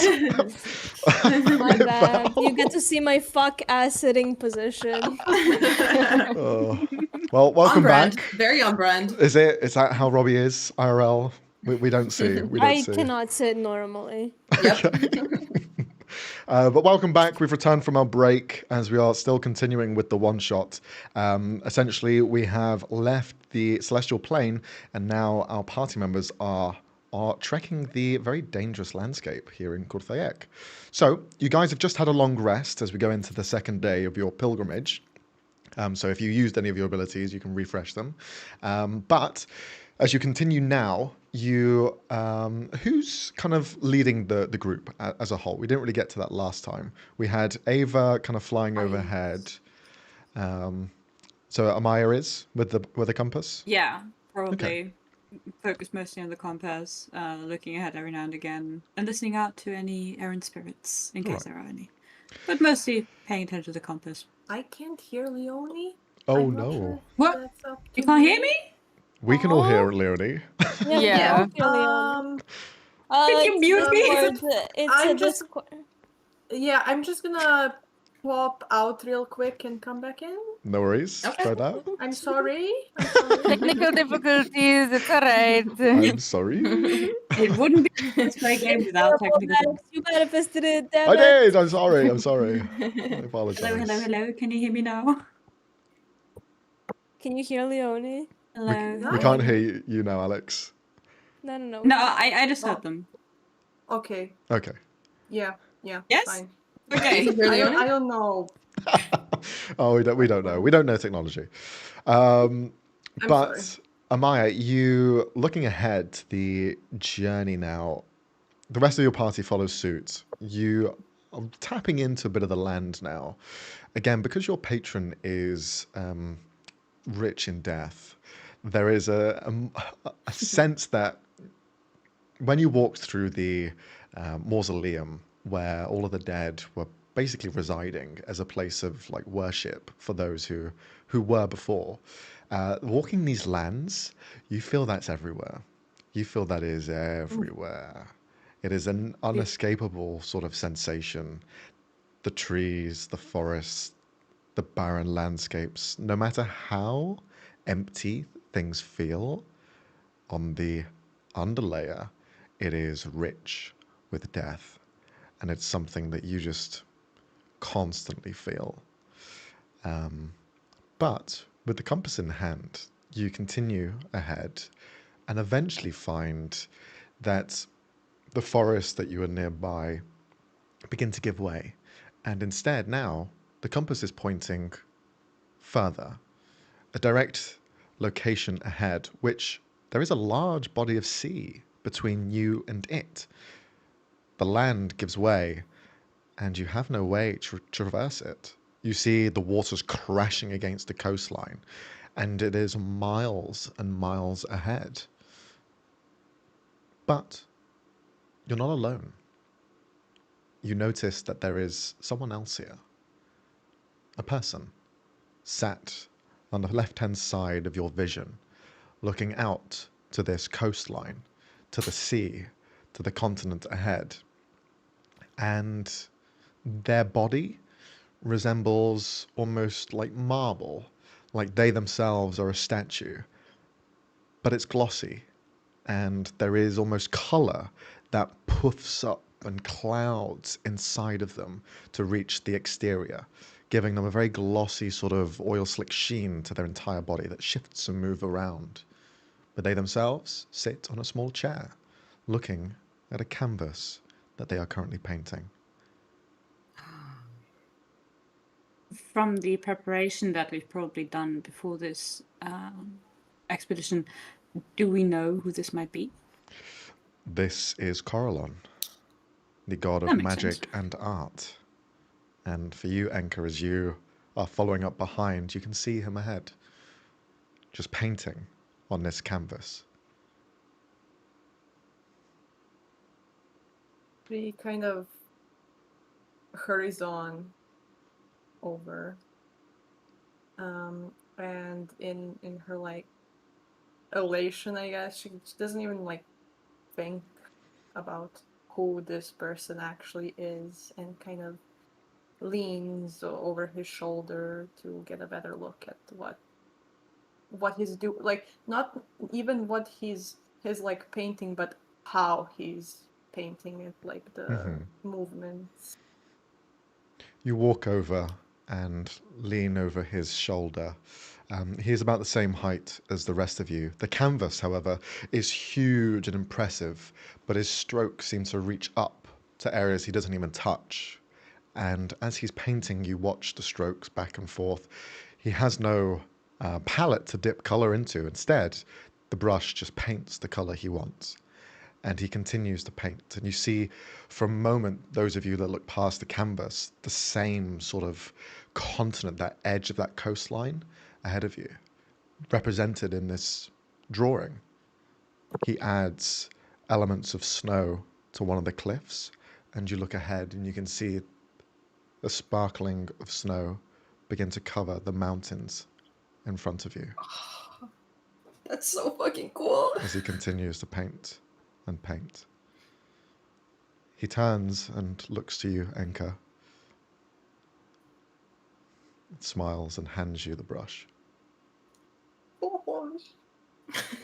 Kind of with like her hand is like shaking, and she takes it and looks at him again to check, like. He stands up from the stool and gestures for you to sit. Okay. She kind of like pinches herself first, and then, right, I can't even do that, and sits down and looks at the canvas and the vast sea, and starts to, like, near the shore where we are, I'm assuming. Mm-hmm. She starts painting like a little boat large enough to carry us all. Okay. You begin to draw and paint and create this beautiful large ship, big enough to man all of you. As you continue to draw and paint away, I'd like you to roll a d20. Just a straight d20. Yes, sir. That's 16. 16. As you're painting, in the image you see the waves shift and move, and as you're painting, the elements of what you've drawn begin to move as well, so you're having to follow the curvature of the waves as it's moving back and forth, but you do so with depth and precision, and you find eventually the perspective of you turning and looking away from the canvas, the ship ahead of you, the one you had just painted, fully realized by the shoreline. He takes the brush for a moment. You have a ship, but you need some crew. And you see he starts drawing small elements of people to man the ship for you, and adds small details here and there. Very depth, very tiny, and you begin to hear murmurs on the ship of people moving and kind of shouting and preparing the sails. Is there anything else you'd like to add? The canvas is yours.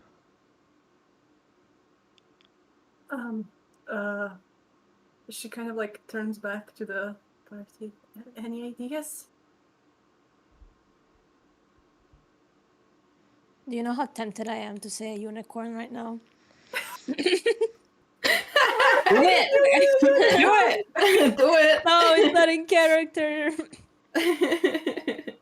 Make it an emo unicorn then. What kind of ship is it? Is it like a sailboat? Or is it a... Enka, what did you draw? What sort of ship? Oh, that's a great question. Well, I was honestly thinking just like a humble little wooden boat, but considering there is like a crew, guys, let me see what boats look like first. How do boats look like again? So typically they're made out of wood Well, yeah, and they have yeah. sails. So Smart. maybe like okay, let's go with like a general. Like it's a wooden ship with like with sails. I feel like she went a little bit overboard because in the sense of the color of this, Yeah. if it's possible, Mm-hmm. like the sails are not just like white but almost like patchwork fabric, so like different designs, like kind of crazy. A little bit of like when they have that like what is it even called, like The that crow's little like nest. The crow's nest, the thing up top on the mast. no, the like the thing that like protects you, like when they have like a little frame with glass, so, like I don't know what it's called. Okay. Wait, like Like the cabin? can you see this? Yeah. cabin. So this will be Yeah. for the helm Yeah. position, wrapped around. Yeah, got you. Yeah, Okay. yeah. Like an enclosure, but you can Um, see through. Okay. Yeah, just to protect like a bit from the wind, I guess, Sure, yeah, since yeah. I assume it's still Would Excellent. like in yeah. Excellent. Okay. The ship is fully realized, and as he kind of adds the crew onto there for them to man it for you, there is a moment where he kind of, you can see there is a tension. For the most part, he is very calm, very warm, but there is a tension that he feels with Vasya next to him. And you see he turns. You have chosen to follow my son. I think chosen is a strong word. Well, nothing about him is ever a choice. It's circumstantial. I didn't really know who I was talking to at the time.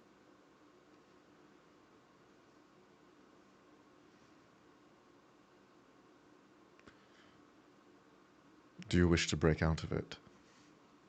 Or do you find solace in the madness?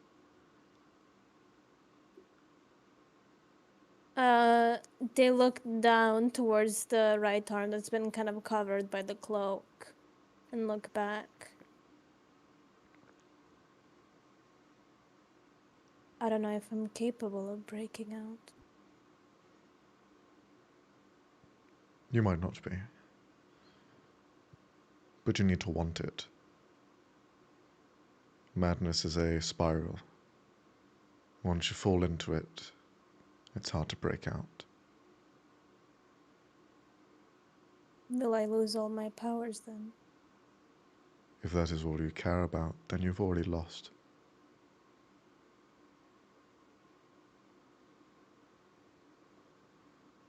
I don't want to go back to just being a bad omen.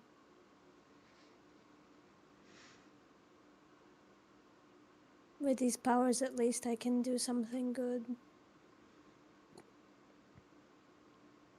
With these powers, you become an omen for everyone else.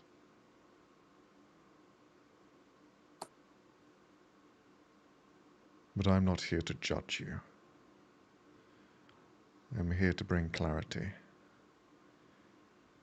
Because they are dangerous. Yet they reside far away, they watch over us at all times. Even speaking their name causes disasters. No one can tame madness, but you can try to run away from it.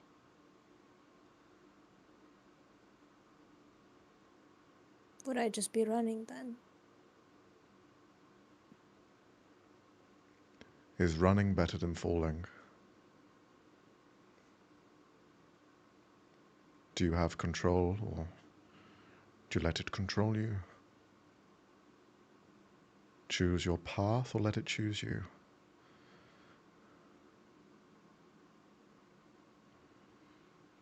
They look towards Anka, then back towards him. Well, I can certainly try. But, and they're gonna slightly reveal the cloak, kind of turning away from everybody else, and show the arm that's been completely corrupted and looks like the astral space that Thurston resides in.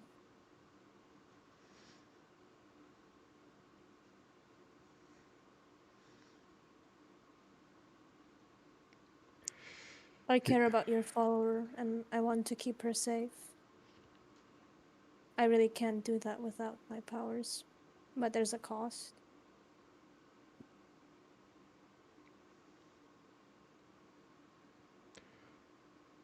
Then you give up your life for someone else. A noble feat. One that I'd I'm hope fine with. that madness does not take you further. They are wicked and cruel. And those who see no light will be left in his domain forever, to rot and fester.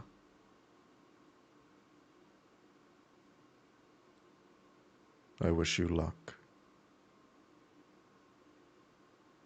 As for the rest of you, you have a ship.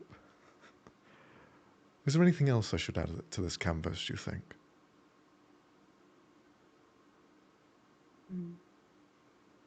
If you'd be so kind, what with a swift wind to carry us across? That can be done. Join the ship and I shall create a breeze strong enough to push you along.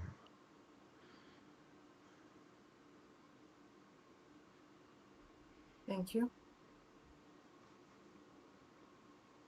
Thank you for the enlightening conversation. Travel well, and he'll reside back onto his canvas and prepare to draw further.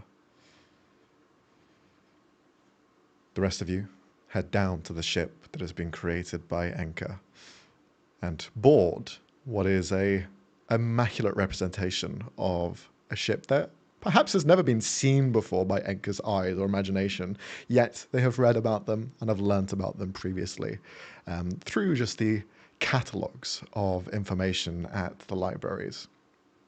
But here you see the ship is filled with these makeshift looking golems, creatures that are made out of the elements of the ship. You see wooden boards, an anchor for a body, a sail as a head. As they're all just kind of walking around, they look towards you.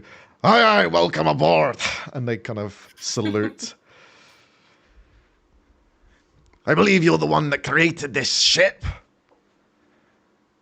Yes, that would be me. You forgot to give it a name. Can't be a good ship without a name. Why don't you give it one? No, that's your job. All right. Turns to the rest. What do we name the ship? Is that important? Apparently to these people. I'm terrible at naming things, usually. So am I. I've never named anything in my life. This is a lot of pressure. I agree. What if you put all of our letters together? That is a horrible idea. Teva? Teva. I mean, Teva is adorable. Teva. That's doable. I Tab say. AA. I say we Perhaps do it. that is not such a terrible idea. The switch up is crazy. Yep. Because I was like, that's not gonna sound good. Then I was like, hold on. That's actually kind of coded. It sounds like a fantasy name, to be honest. Like, Yeah. Yeah, and we're playing D&D. What is D&D? 1 plus 1 makes 2. Excellent. I connected the dots. You didn't connect shit. I connected them. Right, welcome to the Tava. All aboard! As he gestures for each of you to come on to the ship. The anchor is lifted up into the hull as the wind is slowly pushing you forward. But then you feel this warm breath as Corallan breathes air over your ship, and this wind pushes you down and further through a rapid speed. Luckily, you are encased in this nice dome by the helm position as the waves just you breach through and find your way on top, sailing across as fast as you can. Whilst you are on board, you can see elements of the ocean itself that you're crossing have these like almost like horses on the water. You see like the white foam of the sea, the waves themselves, when they crash and meld together, you can almost see these water horses just appear and disappear, just constantly running over and down and disappearing, fading with the foam. They just come and go as you are just sailing by at a fast breakneck speed. Amaya, for you, you feel that presence, that ever presence of like death that follows. You feel that stronger below you. And as you take a moment to peer down and view, you see through the waves that are crashing this glow of like ethereal light. Could you roll a perception or investigation check? I totally can. I think I'm crap at both of them. I would like You'll to do join in on great. the perceiving and the investigating. Oh no, Go wait, for it. I forgot I have expertise in perception, never fucking mind. Oh, okay, that's a 28! Wow. Yay! Whoa. So, Thorn, you can roll as well if you'd like. Okay, what do I roll for this? Perception or investigation, whichever one. So it's a d20 plus either one of those modifiers. Okay.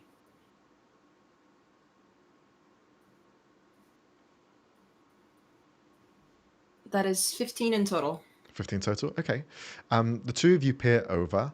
Thorn, you see what is this ethereal light just gliding underneath the surface of the waves, just pushing its way under.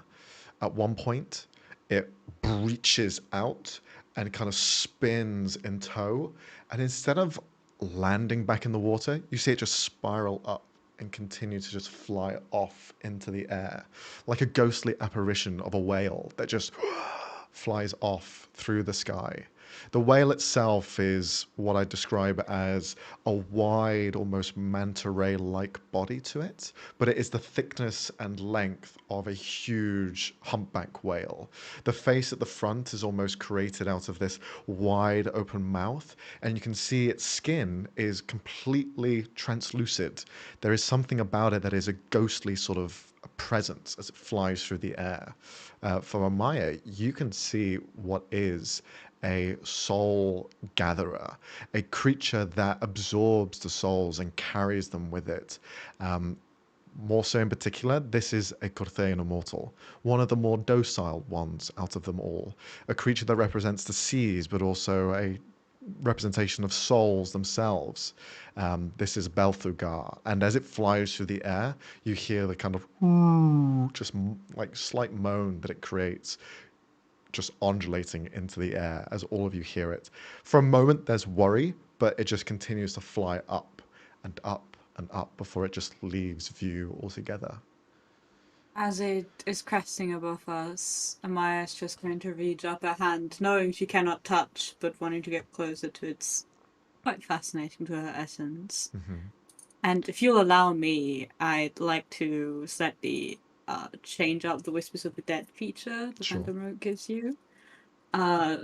Since that technically allows you to learn something from a spirit nearby you or a ghost. Can she learn a proficiency by being this being's presence? And what would that proficiency be? You learn What aren't you already proficient in? Because I'd say history. Am I proficient in history? Let me see. I am. Okay. I am proficient. Religion I then? assume if it's in an in check, I'm I'm proficient in Nature? religion. I'm not proficient in nature. Okay, nature it is. But as you reach up to this whale that flies through the sky, the essence that it gives off momentarily gathers with you, and you feel billions of souls that are just carried with this thing. Some that have been festering there for thousands of years, tens of thousands of years, hundreds of thousands of years. Just knowledge of all of those people left with this creature that stands the test of time itself. It is a vessel.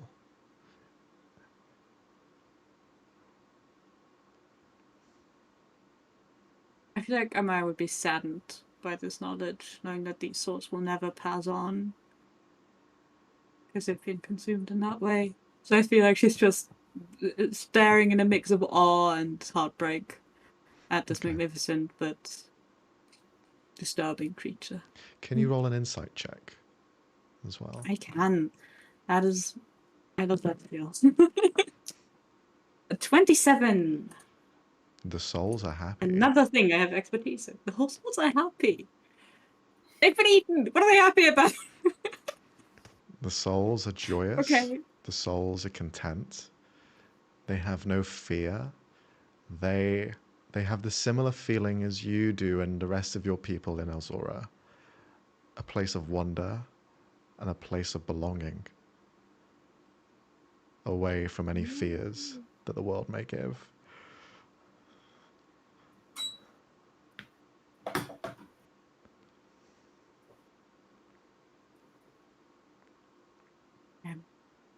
Can Thon take this moment to notice that Amaya is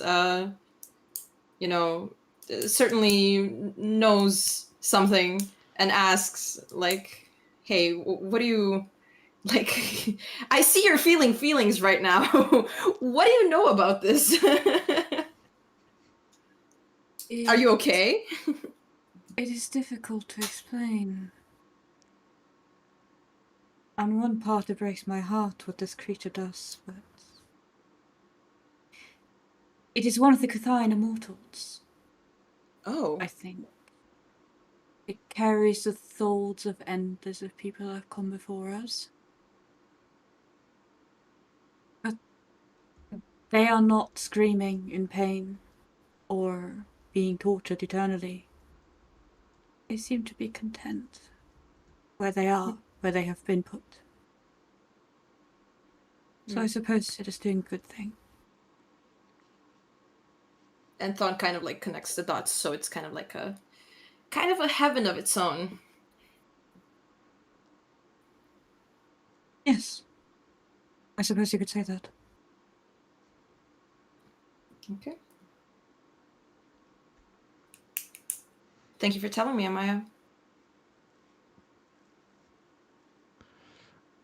Okay. As you course ahead, Ava, you look on and you can feel that kind of same essence that Amaya had to glean into to see, just naturally. You can feel that just there. The souls are being carried off elsewhere, and they're always with this entity, this creature.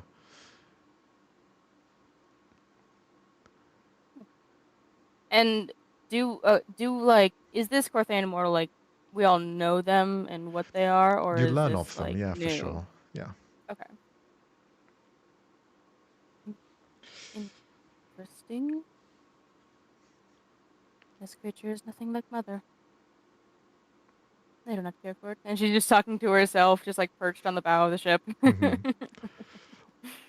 Vasi was next. I'm just kind of like, is it talking to me?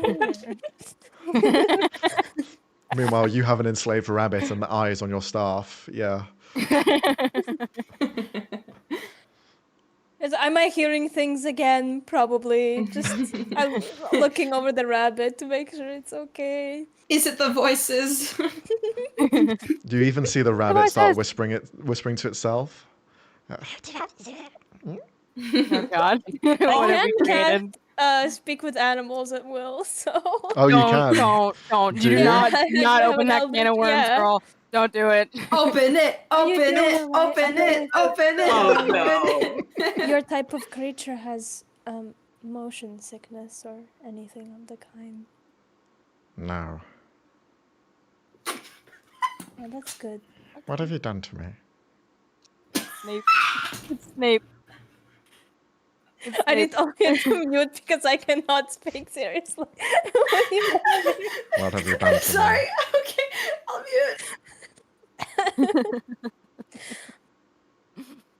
Well, I made it so you can't get hurt anymore. But I don't feel anything. Well, you don't feel pain. I don't feel love. Pat. Sometimes love can be cruel too.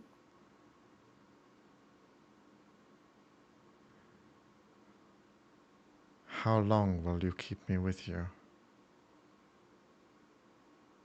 Will you ever If you let do me not- go? If you do not want to stay this way, I will let you go. I don't want to keep you prisoner.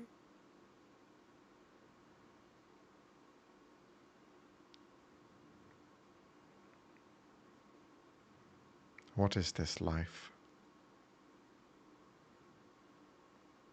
Look around.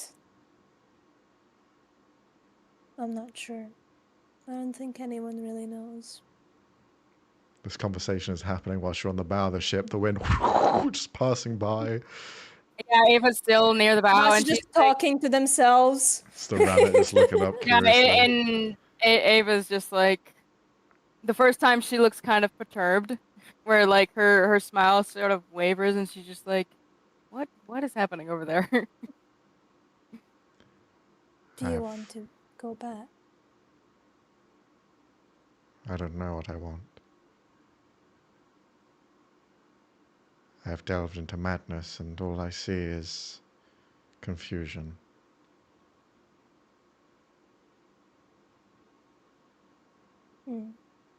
Perhaps it is a lot for a creature like you. Is this what you feel? Yes, all the time. That is so lonely, so sad. I was lonely before he arrived. At least now I'm lonely but have power. Not weak. I don't just bring bad luck to others.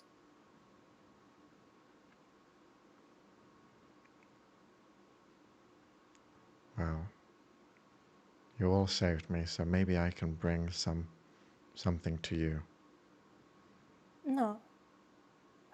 You don't know me anything. I've seen what it's like. The desolate darkness. I will stay with you, just so you are not alone. Thank you. I gather that most creatures that are like you are kinder than those that reside in Elsora. I have never seen this place. I only know of the forest. I'll bring you back once we're done. You can do what you wish.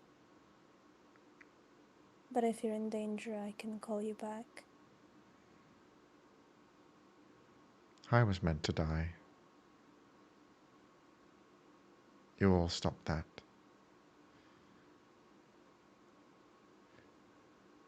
Let me use this time for you. And when you are happy, then you can let me go. Then at least I would have served something.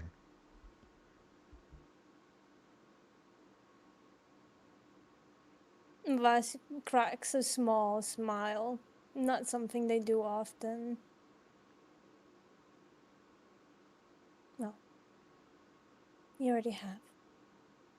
And they pat its head one more time. Mm-hmm. And they don't want to doom it to the same fate they have, so they're gonna break them free of the chains. Okay. As you break the chains, the rabbit seemingly shakes, and you see it just descend into its own shadow and disappear. Huh?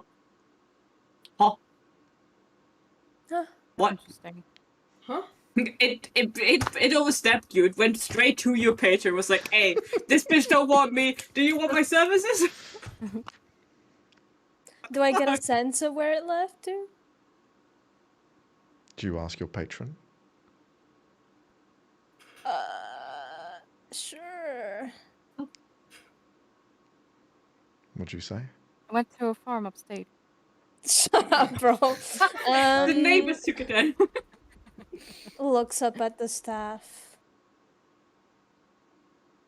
I wanted to free it.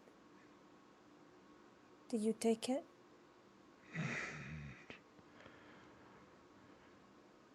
I returned it back to where you had taken it before.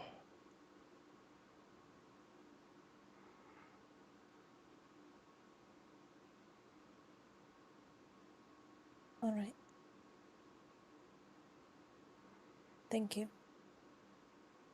You are not me.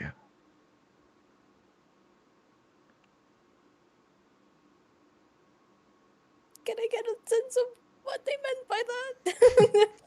Not really. Just kind of looks at the staff, confused. I was Right. just saying anything.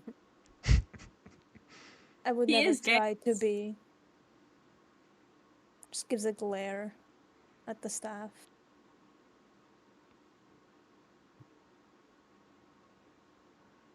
You are an extension of me. You will do and act to my will. The powers that I have gifted you will be mine to guide.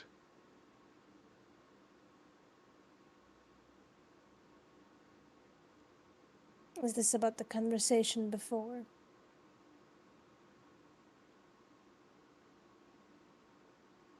You think I'll run away?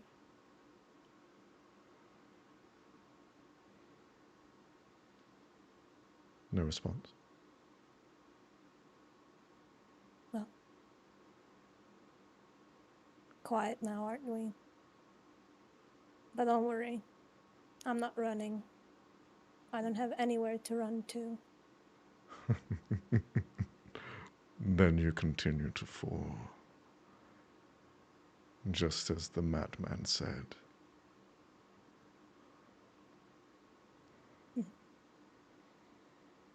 As long as you keep your hands off her.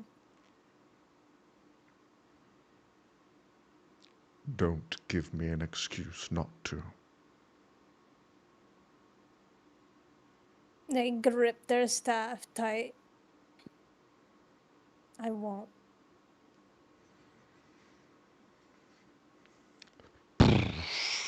You land at the shore ahead, finding your way to the second part of this journey. You arrive on this beach, where there is no cliffside, it is just a slow, gradual build upwards into this luscious forest and mountainside, the ones that Carlin were painting earlier. You see the shipmates kind of wave you goodbye as they look over. Well, good luck with whatever it is you're doing. We'll see you in the next life. And, oi, oi, lads, let's take this off. And they begin to head off into the sea. I love them so much. I have so many they're questions. I love them. So, are they real people, Enka?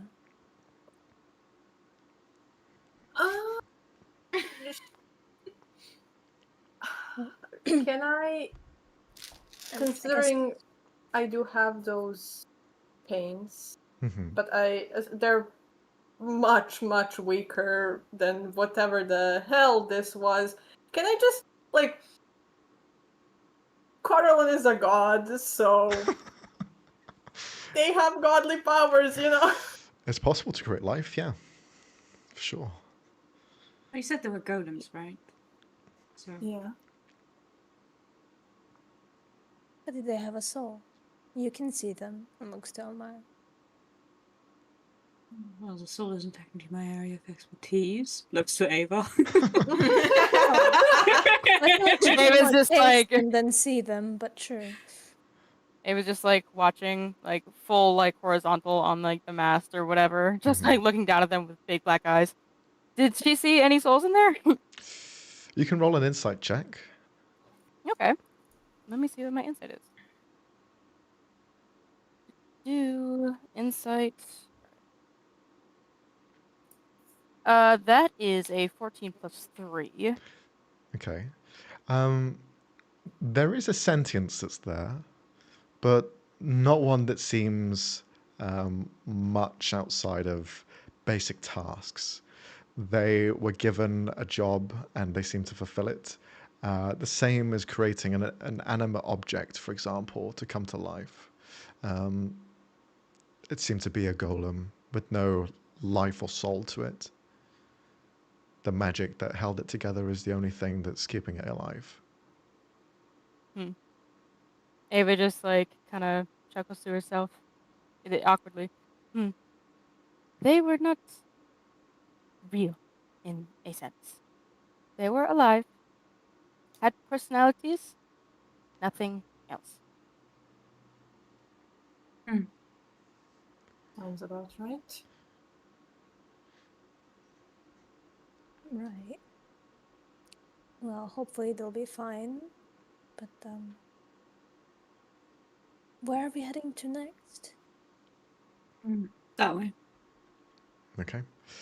As you continue the Points to journey where the into the compass is. forest, yep, Jeff into the went down forest the next to direction. Somebody turned their next to hand. the mountains. Following the snow-peaked mountains that Coralyn had painted upon, you follow the forest line. And the forest itself is like the others, untamed and wild, going off in different directions with different coloured trees and formations. Their thickness is wide and thin. It is a strange, also ground level. Some of it's risen up, some of it's on the same plane. You're having to like manage your way through this space. And there's rivers that go off and create these small lagoons and lakes. By one of the lakes in particular, you can see that there is this huge, and I mean huge in the sense of D&D, 15-foot long creature that is just resting by the lake here. It is a stag. You see this four-legged stag, a dire stag to be exact, with this huge kind of set of antlers. They go off to the wide reaches left and right, probably with a span of 20 feet. You see it's just resting there and looking down at the water, slightly docile and just resting, as there is like a soft breeze coming through this forest land. As it is there, you can see that there are other things with it that aren't of Melora's sort of creation. You see these bark-like creatures that resemble a hybrid of a bird but also a frog. You see like the head is slightly wider, the body is slightly kind of short and stumpy, but you can see wings just flutter out to the sides, although it's completely made of this bark-like material. But as they are just resting there on the antlers, there's about a dozen of them in a row just looking down. You see bits of sap dripping from their faces, and it looks like a tongue that's just lolling out slowly down into the lake below. And you see these small insects just buzz around, then eventually latches onto one of the tongues as it just recoils upwards and just begins to eat whatever it's caught. The creatures here, you're seeing what is a creature of divinity and a creature of this world interacting in harmony. There's no discourse between them. It is an odd thing to see, especially since you've seen one of them already cause harm to another. So it is a refreshing perspective to see, at least. The creatures have no real alarm against you, and you kind of pass by without any issues.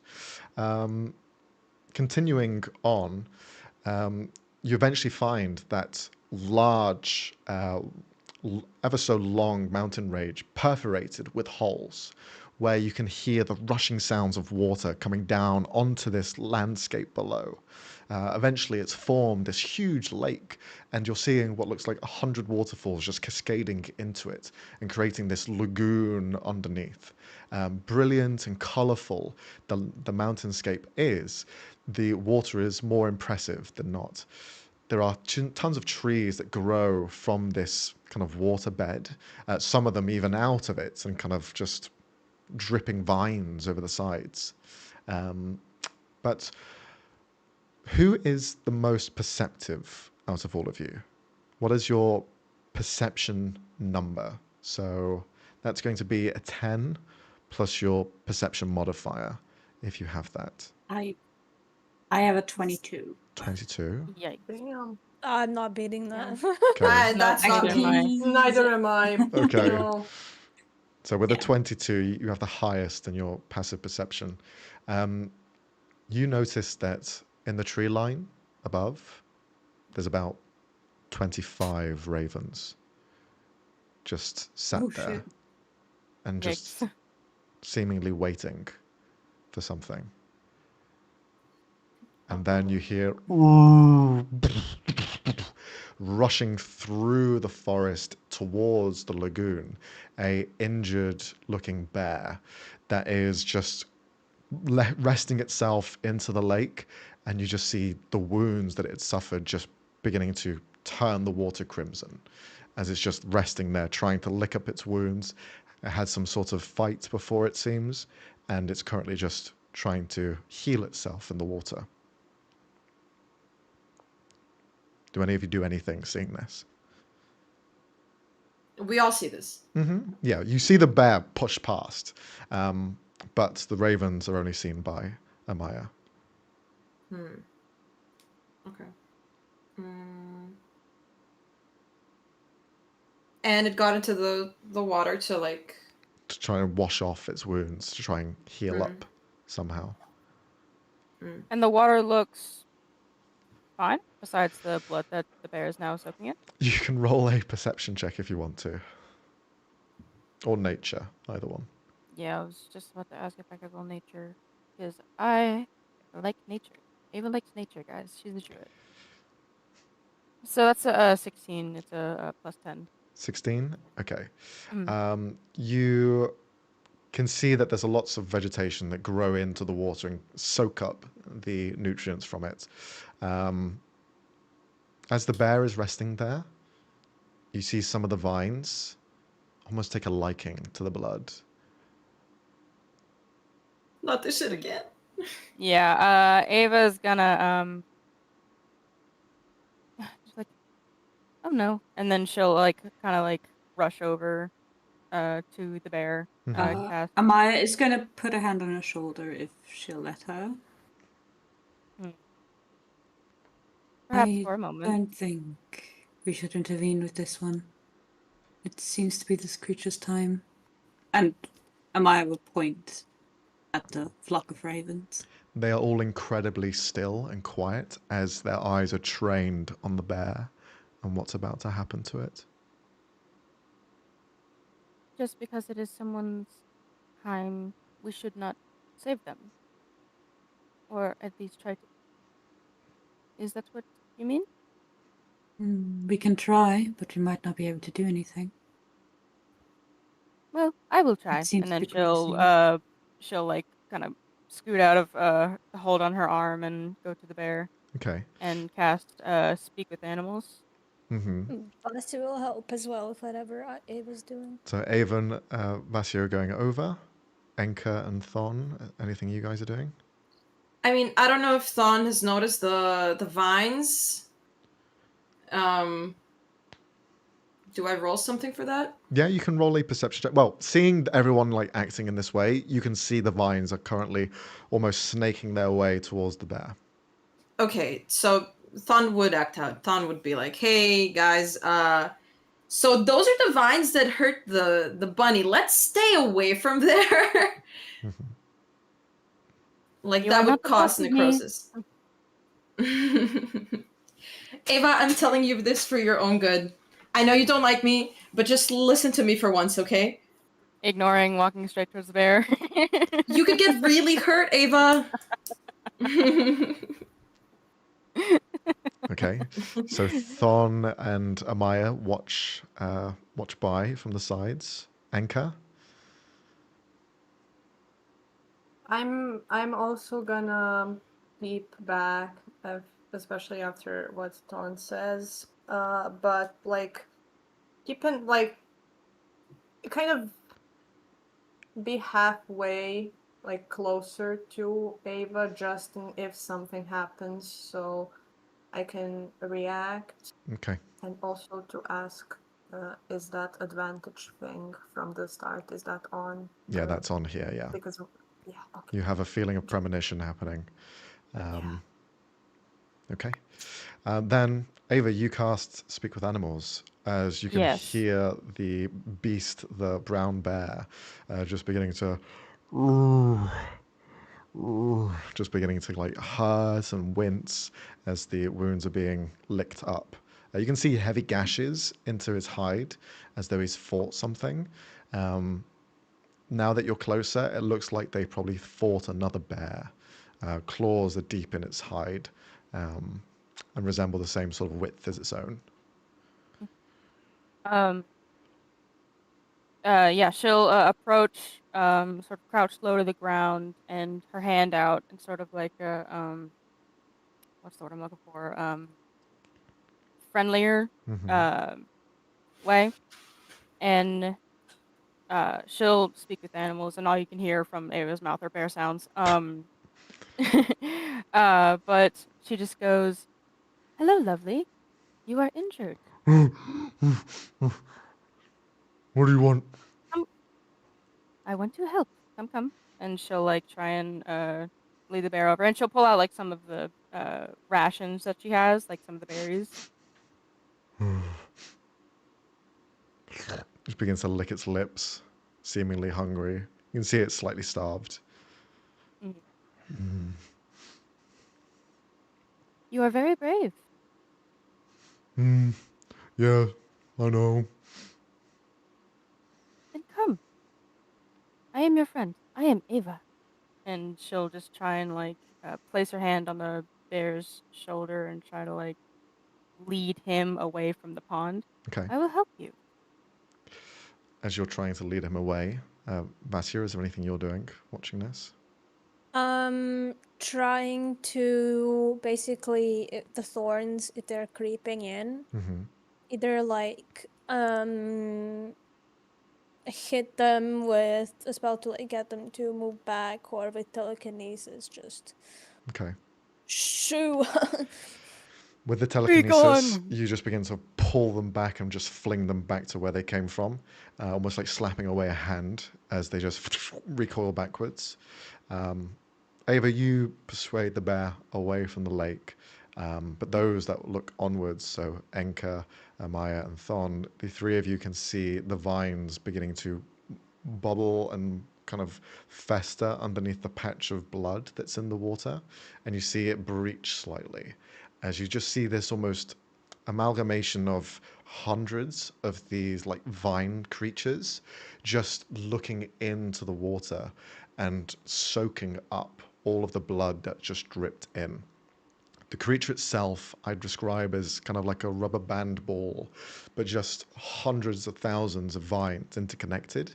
And ever so slightly, you can see what looks like eyes in there from some sort of like vine creature, resembling a bits of like gaunt faces that are like bark in nature, with thorns as well as just wrapped of weave going backwards and forwards, looking out and around as it just rises upwards. They all seem to be focused on the blood at the moment, and eventually when that blood is faded from the water, which won't take too long, they'll probably turn their eyes to something else. And the ravens, are they still watching the bear, or are they now focused on the creature? They're now looking at all of you. Us! Oh, for fuck's sake. Uh-oh. Essentially, they're drawn to blood. Seems to be. What we're getting. Okay. Mm. Can I GG, like guys. make a small cut in my hand, Sure. and then with mage hand, like yeet the blood away from us into the water, so they go much- towards How it. much blood do you want to dedicate to this? That is a question. Like how much can fit in my hand? Like a small Okay. pool. Do you think that'll be enough, or How do you many need to hit give up points more? do you want to give up? Dog, what kind of question is that? How much did the bear bleed? I don't know. It's a big Um, animal. You gotta fight. Um, Alex has something to say. yeah. I love the Sorry. deuces, though. I love that. Well, I think you go. You go. Go on, Alex. No, I'm just thinking like I got a pretty cool sword from a dude back home. So if it's time to slice, I think the time to slice is maybe now. Is that what you do? Kassy who is about to like make a cut, just like looks at. Oh, I mean, we could also do that. I guess. Looks at you like put the fucking dagger down. I almost like ashamed. Just okay. The roiling mass of vines just continues to gather high and higher, and all of the vines that are connected to the trees here, you see them almost tension, as though they are almost like slacked lines that have now gone taut, as the creature itself seems to resemble every vine that's interconnected in this forest, rising upwards, and they all just like hold it stalwart, as it's kind of like keeping its large bulbous head, if you want to put it that way, straight and kind of looking down at the rest of you. Vines begin to snake outwards and just begin to whip around in the air, as seemingly they're going to start getting a bit more aggressive. Eldritch Blast. One more question before I attack. Since it says that Holy Avenger can be any sword, Yes. Can it be a great sword? Like Sure. just so I know what I'm doing. Okay. Well, seeing as Well, Enka wants to fight this thing, you pull out the greatsword. The glow to the edge begins to hum. The creature just kind of like turns its attention. All of the tiny little like glowing eyes that are inside of it, that resemble like small fireflies, just shift around and look in your direction. As the blade is now drawn, they sense divinity, and that seems to also be a pull for them. Uh-oh. Who wants to say is something? this one of the Curio bastards? Amaya, who's sort of stayed back and is just having intense eye contact with the flock of ravens, just goes, staying here might mean all of our deaths. Ava is making friends with this bear. She's like has his face. She put some sort of like ASMR healing, and she's like holding his face like, "Who is it, good boy?" We're all in different genres. Yes. There is amazing. Yeah, seriously. Seriously. I want to know, is this one of the immortals? And can I roll like a history You can roll a history thing check, sure. for if I know what this is? Yeah, go for it. But I mean, it is the vines that. It seems to be the same Sangvines that you had seen earlier, but by all means, roll a history check to see if you learn anything else. All right. So D20 all right. plus your history mod. Got it, boss. Also, is this one creature? Does this count for like spell purposes? Is that Yeah, one it would count as one creature as it's all built together. I rolled 13 plus 6. That's 19 total. 19. This is a Sangvine, and you can see that it is almost aggravated. It can be kind of like put down if you hit certain key areas across its body. Mainly, the thing driving it is its blood sacs. And you can see those within the vines that create this almost like outer shell, slowly pumping, like they are hearts themselves. If you destroy those, essentially it will power down and it will lose any sort of will to fight. So there are 3 of those on the body that you can see. Got it. I share this with the class. Okay. Great. Love to see it. Well, So we're getting ready for battle, right? sounds like it. Yeah. What we're going to do is just a showcase of your abilities. We're going to go around clockwise, starting with Enka to see what they end up doing in this sort of fighting scenario. So Enka, you pull out your blade. As though it Yes. is your own turn, please describe to us how you end up fighting this creature. Okay, so wait, so we don't roll initiative? You don't have Or- to. What we're going to be doing is rolling for damage and to hit. The initiative order wouldn't really matter for this because we're just going to go in a quick succession. Okay. Well, I'm gonna do the fun stuff right off the bat. Okay, here we go. Oh, get the D100 And- ready. Yeah. And I'm gonna rage first of all Okay. before I attack, which means Wild magic Where- surge. yes, sir. Let me just find like a D100. Then we'll move on to Leonie after this. Okay. Yes. Okay. So be prepared.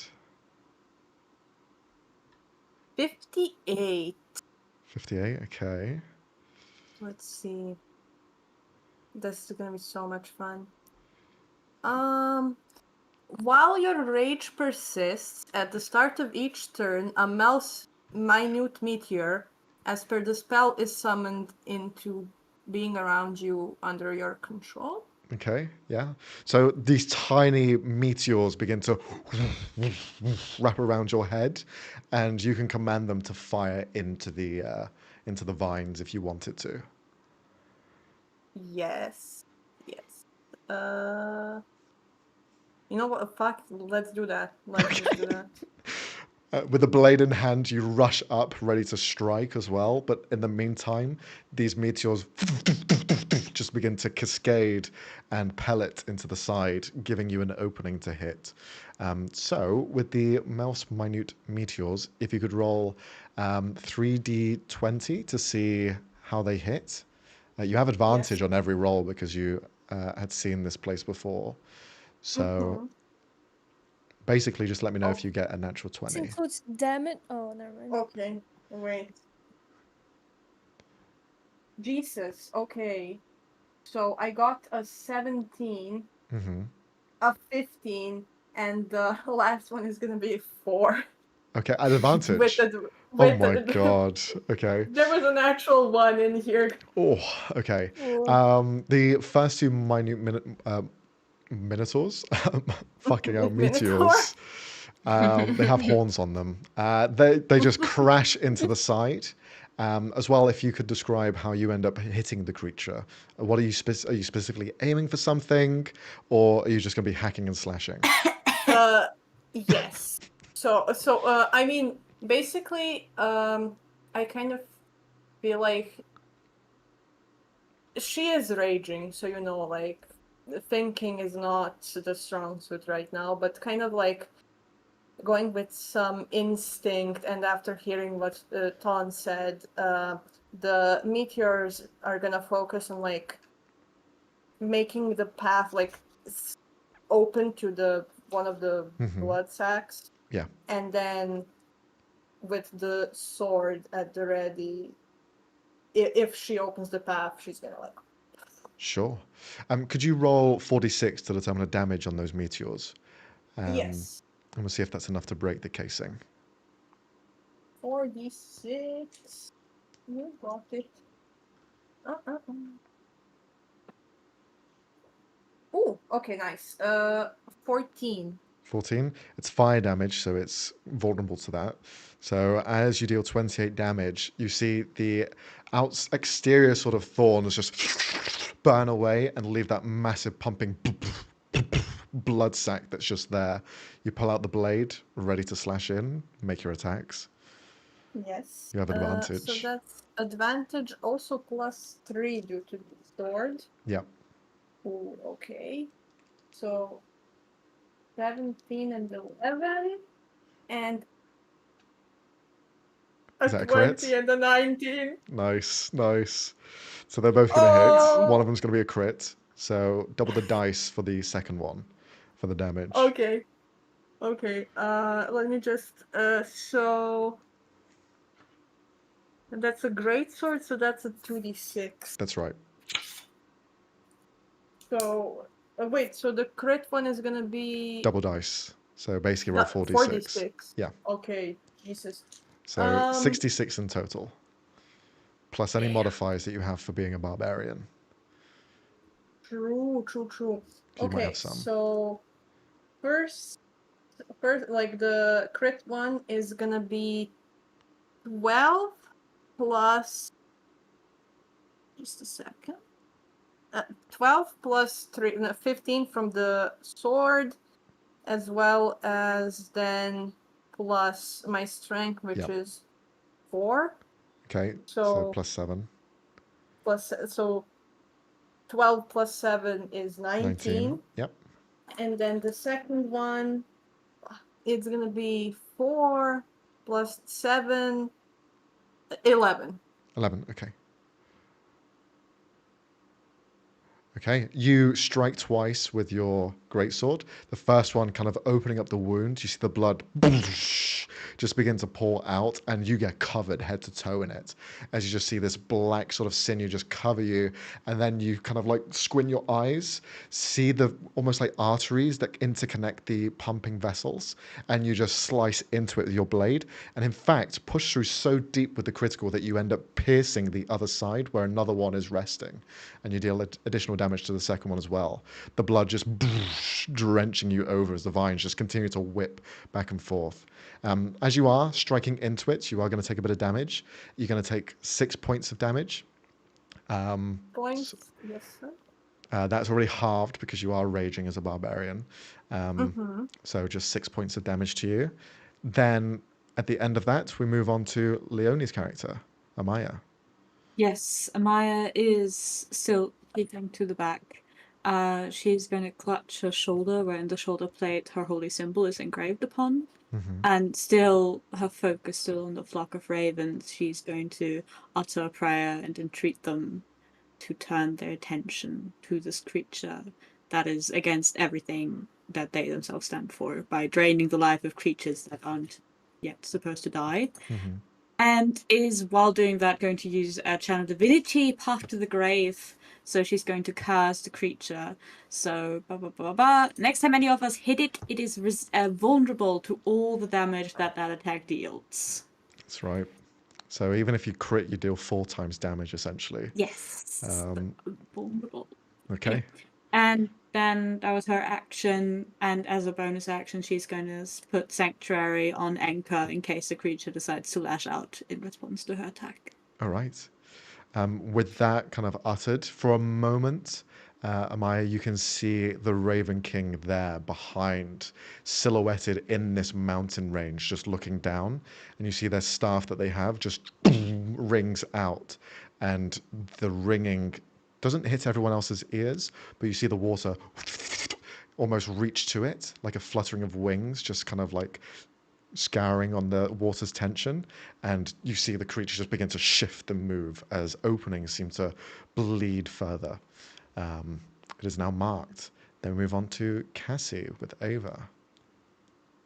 Cool. So she's making friends with this bear. This bear's really cool, guys.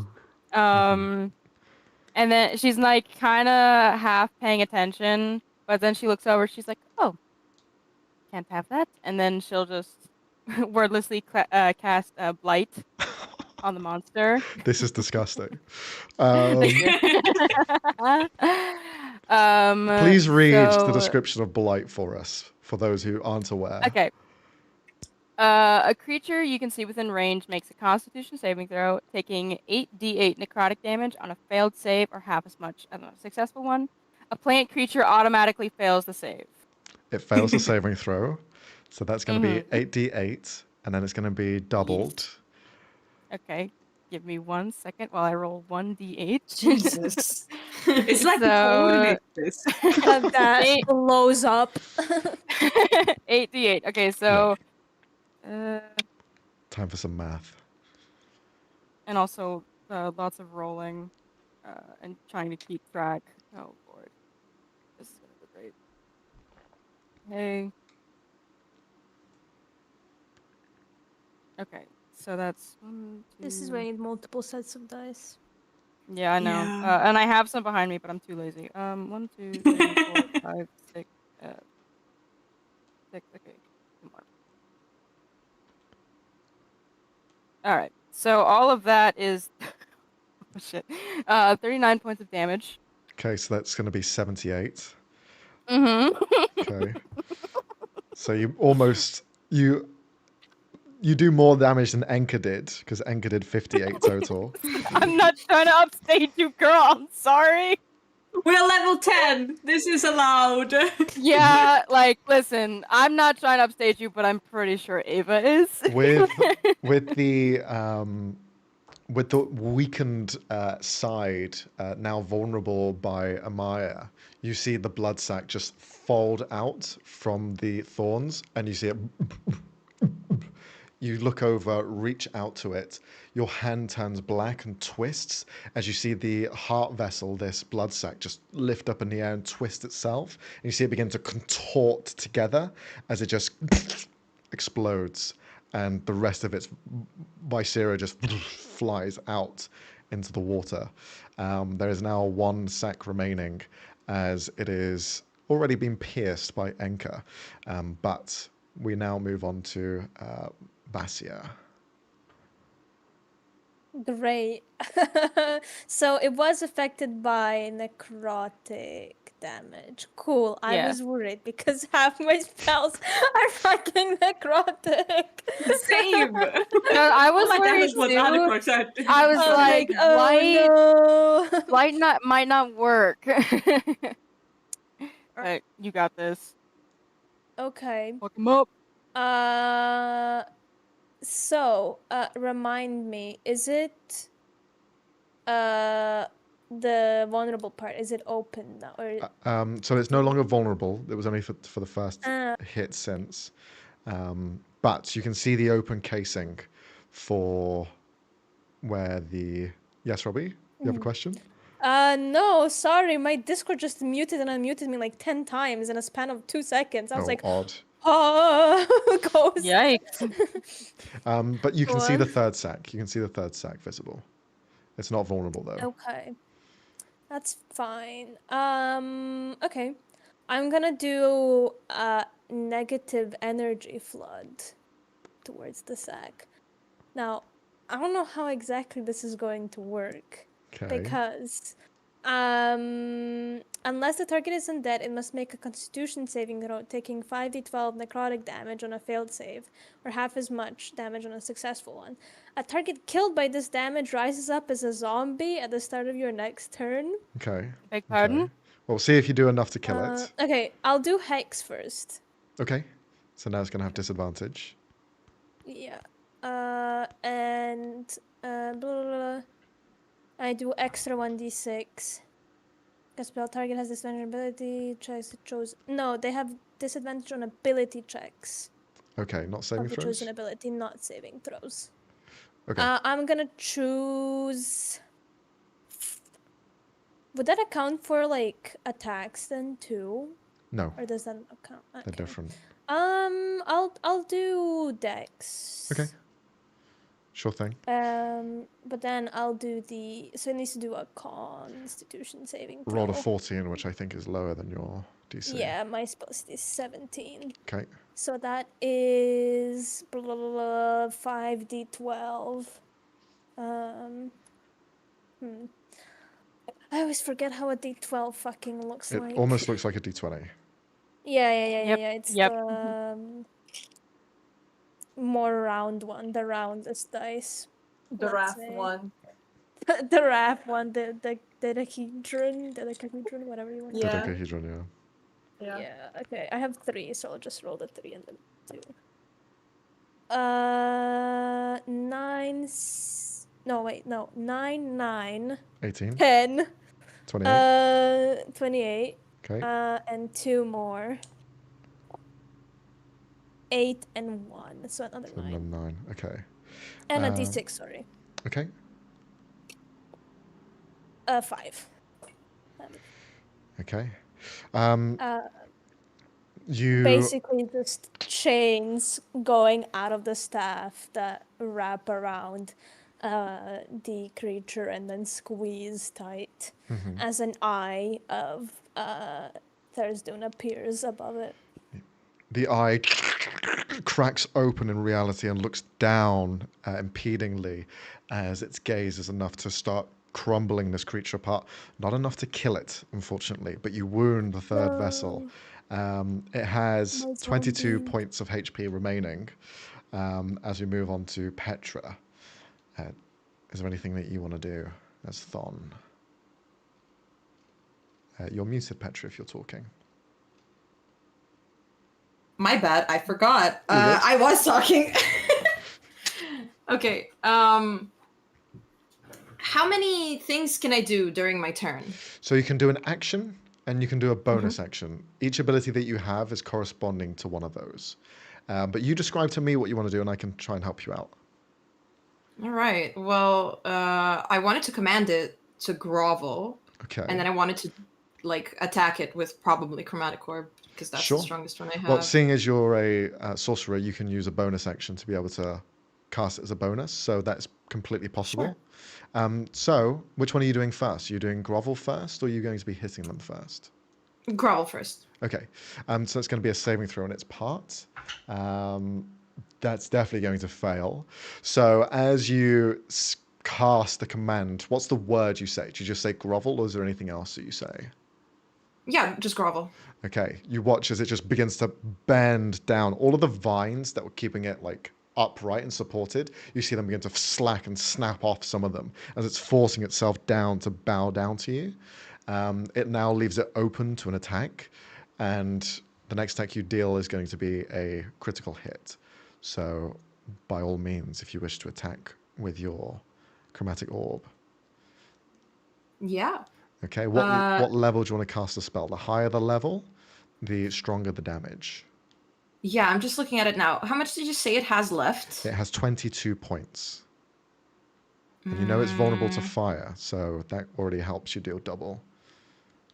Right. I could do level 3 or 4 maybe. Okay. Let's do 4. Let's make sure it's dead. All right. So roll a d20 and add your modifier to the attack. Which one? The modifier for you is going to be your charisma plus your proficiency. So it's going to be, I think, a +4 or +5, +3 or 4 on top of that. My charisma is +5 and Okay. my what is it? Proficiency is +4. So you have Yeah. a +9 to your Proficiency d20 is roll. Okay. So d20 +9. That's it. That's 25 in total. Okay, you hit, so now roll for damage. So chromatic orb is typically, I think, 3d8. And because you cast it at 4th level, that means it will deal 68. Yeah, it's 68. Jesus Christ. Okay, let's start rolling. Okay. Do I add anything to the d8? Or is it I think you add your what I charisma rolled? to it, perhaps. To chromatic orb? I don't Not think sure. so. Okay. Let me check. You? Let me check. I know some spells. I use that spell mages. There's some spells too. That would make it stronger than Fireball. No. Okay. I don't think I add anything. All right. So go for it. Okay. So I roll 6d8s. Yes. Let's roll that shit. And it's fire damage.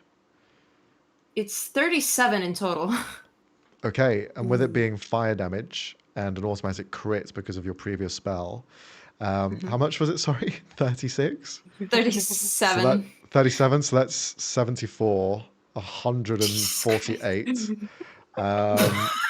Describe to us how you end up killing the creature with the final blow. Fuck it up! That Fuck is it stupid up! powerful.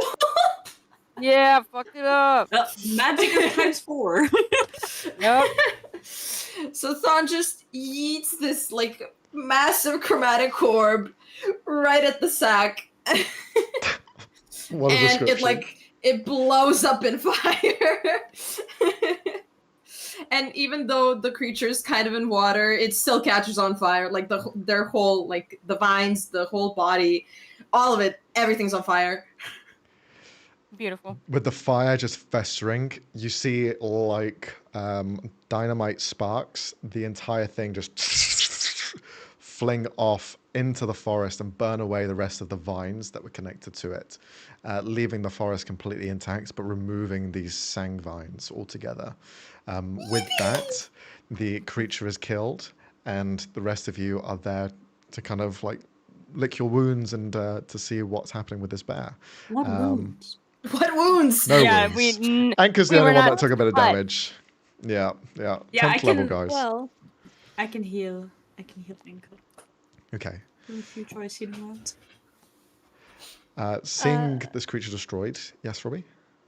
oh no, go ahead. Describe. The bear will spend some time with you as you heal it over, but won't really give any information that's pressing to your journey. But Ava, you just kind of pet it on the head. It's kind of just cooing to you, but eventually it's going to have to say goodbye. Do you say anything No. to it? No. No. You eat it. We I did hope all you're this so super you could eat it. No. Yeah, like the fight's over and she's like had a campfire going, just like on a spit. No.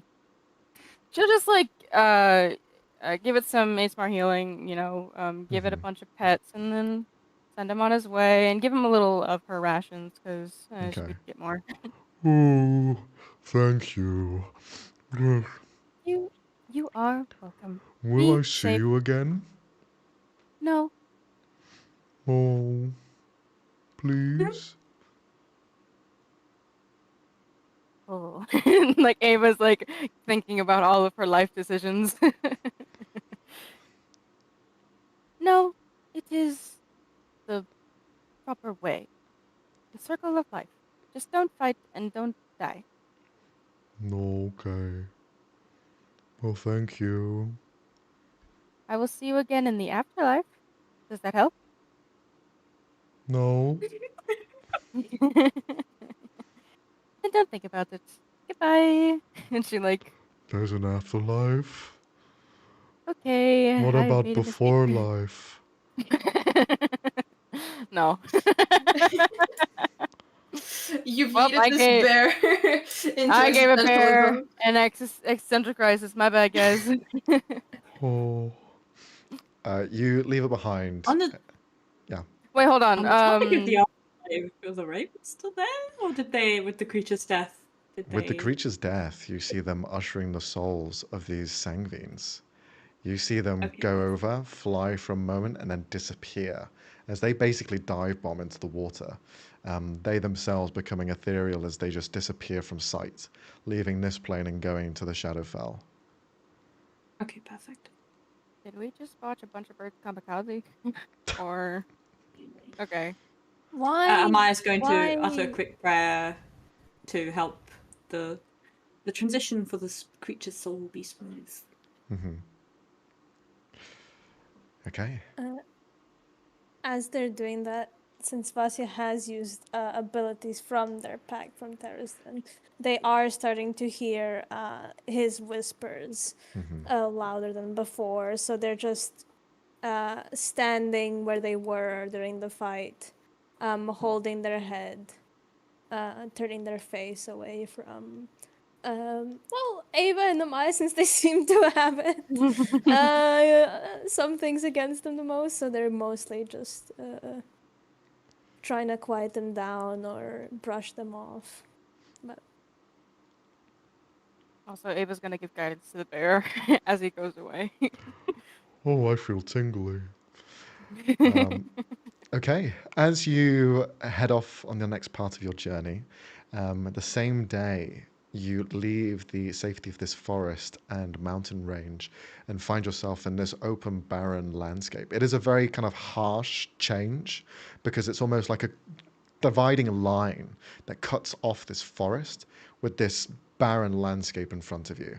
It is rocky, it is filled with caverns and broken elements that just descend downwards into spirals. There are areas of hills and mountains, but clearly they are broken down and been destroyed, leaving only landfills left behind. As you begin to take foot into this space, Enka, this is where you begin to feel a similar sort of feeling that you did before. And all of you feel the ground beneath you begin to shake as it begins to shift and move. I believe it was Vasaya that asked about the protection on the way. Who asked Still about not the correct name. Vasia? Vas, yeah, Fucking hell. Vas, yeah. There you go, Vas. Vasya! Okay. Yes. Exactly. Did you ask about the protection earlier? No, I think that was a man. No. I asked for escape from Qur'Thaek Immortals. That was it. You can feel that same cave system that you had seen before. Ahead of you further. There are offshoots here that come out of the ground that are just sinkholes and traps that you shouldn't dive into if you wish to escape this. But you're seeing the mountains in the distance, the horizon begin to get higher and higher and higher as a wave of rock just begins to almost rise up in front of you. In a flash of a few seconds, you see this huge arm just begin to push through and break through the clouds as it reaches upwards like a skyscraper shooting up. What are all of you doing as the ground is beginning to break away? Holy shit. Flying. Yeah, me too. Grab And destiny. move them out of the way. Like, The only We thing can hide away beneath the earth. I can give us is fucking feather fall. I can summon my wings and fly you up, technically speaking. Well, Well, it's not where we want to be. Yeah. Huh? We wanna If we're go going down. down, Oh, my Yes. bad. like The rest if of the we're- gods recommended we go below ground. are we falling, or are we close? You to aren't falling yet, but you can see the wave of rock just beginning to rise up to you, and eventually you will be flung up into the air as just that Okay. momentum of push upwards. Okay, Thon grabs. I don't know who's willing to be grabbed and carried up into the air. well, Ava's flying. Ava flies. Basia can Gonna try cast to their like- wings, and then it's between Enka and Amaya. Yeah. So whoever I'm closest to, I like grab them. I start flying. Okay, Okay. so who do you grab onto then? Amaya? Your choice. Either one's good. I can pick I'm up with- Anchor. Yeah. Yeah, Okay. that's what I was. Yeah, that's what I thought. So Thon, you grab onto Amaya, Vasya, you grab onto Enka, and Ava, you just begin to fly up. Is that right, Kassy? yes, sorry. Okay. I was trying to look for something I could do. My bad. No worries. You all begin to take flight, seeing that wave of rock just... It's almost like tectonic plates are shifting and disaligning and breaking apart, while that cave that you had seen before, Amaya, is completely clear from all of the kind of broken bits of rubble that are falling down. Taking off into the air, you free yourself from the broken floor below as you begin to fly. However, you still see that fist flying up into the sky and breaking through the clouds.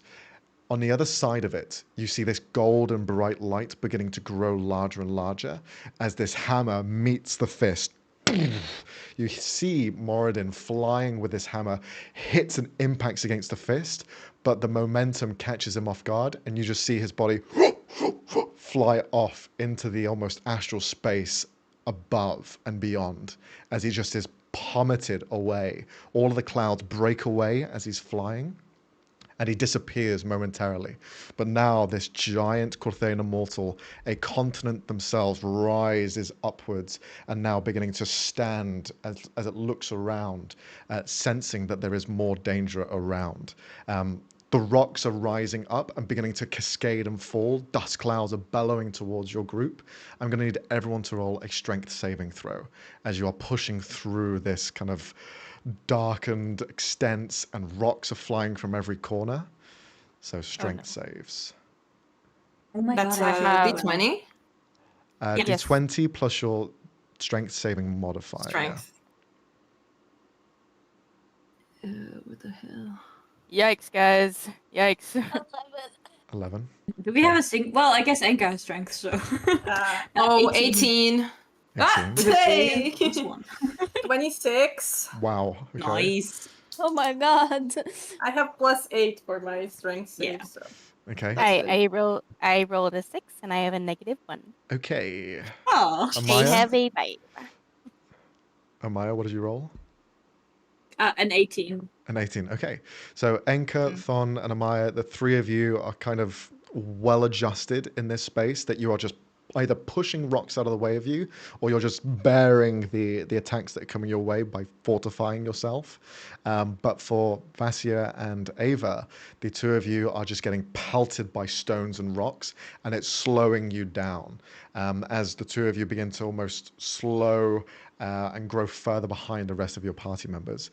Because Vasya, you're carrying Enka, you are kind of like bringing them with you at this slower rate, even though you're trying to push through. This wave of rock is further ahead than the hole in the ground that you're trying to get to, but you can see in the next 2 rounds, if you don't get there in time, it will be engulfed by the rock. So what we're going to do now is we're going to roll initiative to see where in the order of events each one of you are going to be kind of going. For those of you who are with each other or carrying someone else, what we'll do is we'll take the higher initiative of the two to see the order of events. Alright. So Like a basically pet- it'll be paired what's up now? together. Awesome. That Yeah, Petra, you is- better roll well. I rolled like shit. I hope so. Wait. I'm rolling a D20. Am I adding anything Yes. to it? Your initiative Yes, your modifier, which is your initiative. dex. My dexter. Oh, it's my -2. Oh no! Oh no! You have a -2. I have a -2. Okay. Steal my. Oh no, you didn't. Okay, my That's bad. okay. Okay. I got. So Mm, I rolled a 9 and an 8, so a 7 and a 6. Okay, that's 7. What did you roll, Amaya? uh, No, they have a minus. I rolled an 8. So Okay. A little bit better. no. that is better. I do have a +3, but that did not help. But Well- like, I got a 17 plus 2, so that's a 19. 19, okay. Nice. Vasya, In total, 23. 23, Enka. 16. Okay, so we basically have Vasya and Enka going first, Ava going second, and then Thon and Amaya going at the same time in the last position, essentially. Okay, so starting at the top with Vasya and Enka, as the two of you are basically being kind of pulled back slightly. Enka, you're pushing away rock that's flying in your way, but unfortunately some of it's catching Vasya's wings as they're just kind of trying to carry you, but not so focused on where to go next. You are stopping most of the damage from being taken. It does slow you down though.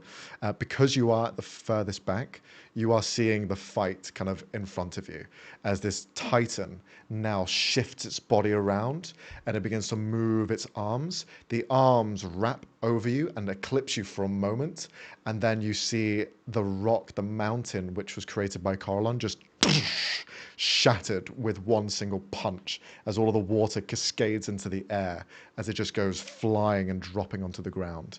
I'm going to need you two to roll a dexterity saving throw as that wind that now follows pushes past you and tries to essentially kilt you off balance. Anchor celebrated. 20 Okay. Okay, 21. 21. 24 plus.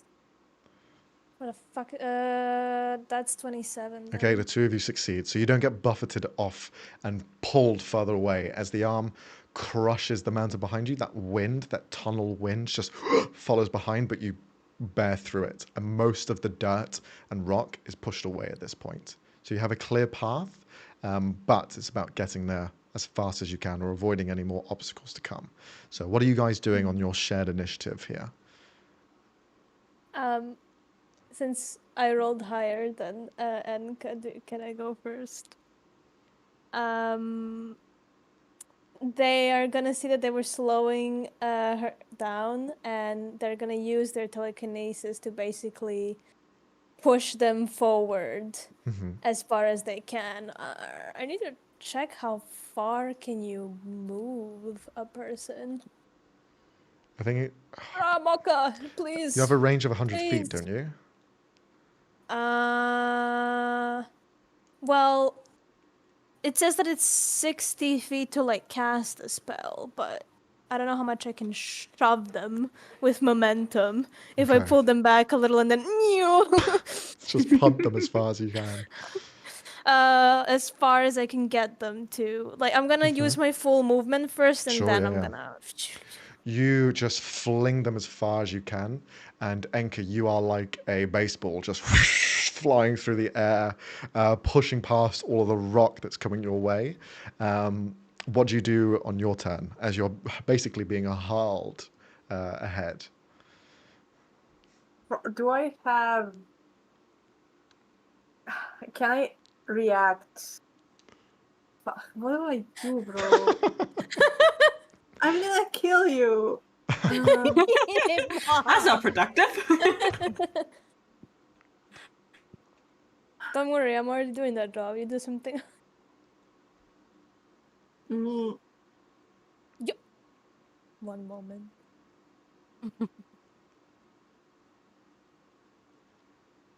this is so. Mm, can I? You probably can. I mean, you can cast Featherfall now. I can cast Featherfall. You can't control where you fall with Featherfall. But Yeah. can I before Mm-hmm. I'm flung away? Sure. Because we're in physical contact. Mm-hmm. I'm gonna. There's something called bolstering magic Okay. for the barbarian. Basically, at 6th level, you can harness your wild magic to bolster yourself or a companion. As an action, you can touch one creature, which can be yourself, and confer one of the following benefits of your choice. For 10 minutes, the creature can roll a d3 whenever making an attack roll or an ability check, and add the number rolled to the d20. Okay. D3? Yeah, I don't know. It's written in the rules, and I went like to different sources to see if it was like misspelled D4. Everywhere it's written as a D3. I think it's just like the wild magic sauce, honestly. Sure. Sure. Okay. So yeah, I'm gonna do that, and then I'm gonna Featherfall. Okay. You time it to where, as you're flying down, the kind of momentum of the flight, as well as you being thrown in the telekinesis, you essentially fall down next to where the hole is. You have one more round of running up to it to actually get into the hole, but you basically make it the entire way and fly past everyone else within this kind of quick succession. But you leave behind a small little kind of token to Vasya. Okay, that's your turn. Now we move on to Ava. Ava, as you are kind of flying, you see Enka fly past you. Vazia is now kind of like at the same level as the rest of you. You watch as that arm disappears and that shadow falls, and now you see the light shine down again. You can see flying in the air a gathering of clouds. The clouds themselves begin to almost hold shape as they just dispersed. and you can see them now wrapping together in this kind of like constricted, tight, almost snake-like pattern, as you see wings begin to appear around it, and this huge serpentine snake made of clouds just begins to wrap around the entire almost skybox that you can see around you. Its fangs emerge from one of the mountains, and you can see it just hissing outwards towards something that's coming from further away. I really like these flying snakes, Max. No, yeah, so, she's gonna, dart to... She has a 90 foot flying, or 90 flying speed, yeah. Mm-hmm. She's just gonna like immediately dive bomb pretty much. Okay.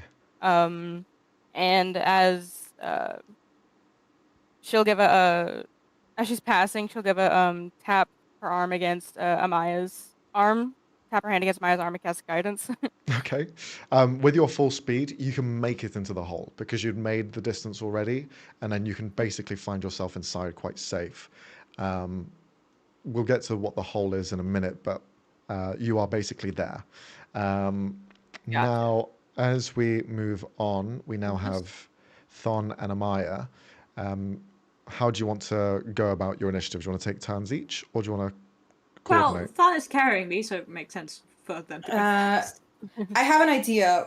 I have fly. I could give you flight. I could cast it onto you. So it's like Sure. you could also fly, and then there's a weight lifted off of Thon, so we could both probably make it easier. Yeah, it's perfect. It's perfect. All right, then.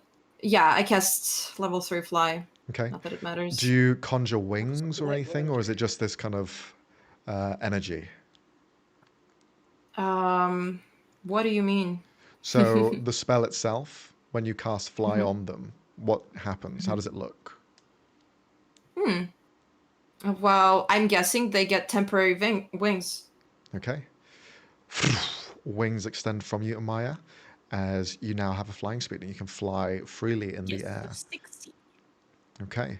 It's pretty cool. Then the two of you dart ahead, or is there another plan? Yes. I think so.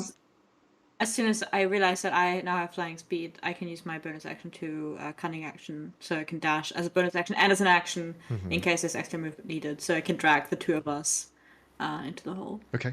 You just fly down. The both of you can enter the hole at this point, and you are also safe from danger. Now, as we get back to the top of the initiative order, the only people not in the cave is Enka, as well as Vazia. As the two of you, Enka just on the edge of it, as well as Vazia, you are slightly behind. The two of you watch as the cloud serpent begins to bite at different areas in the air, as there is just this golden light that shines.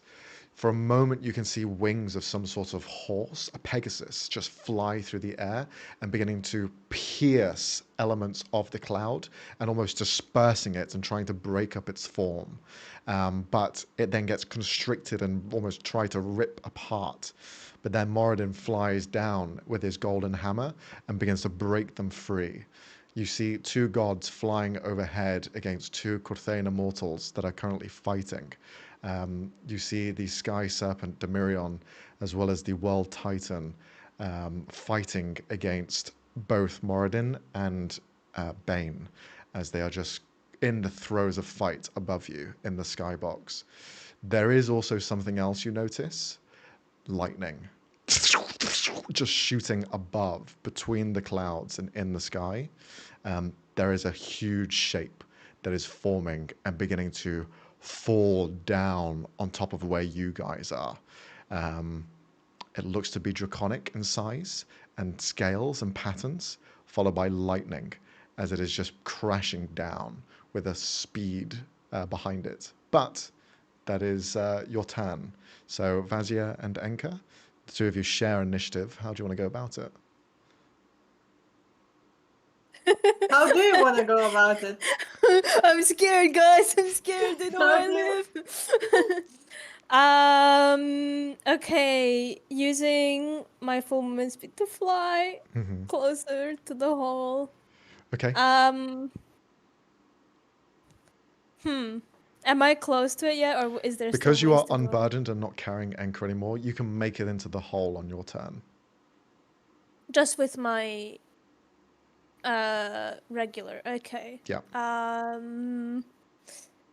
Cool. Then I'll do that.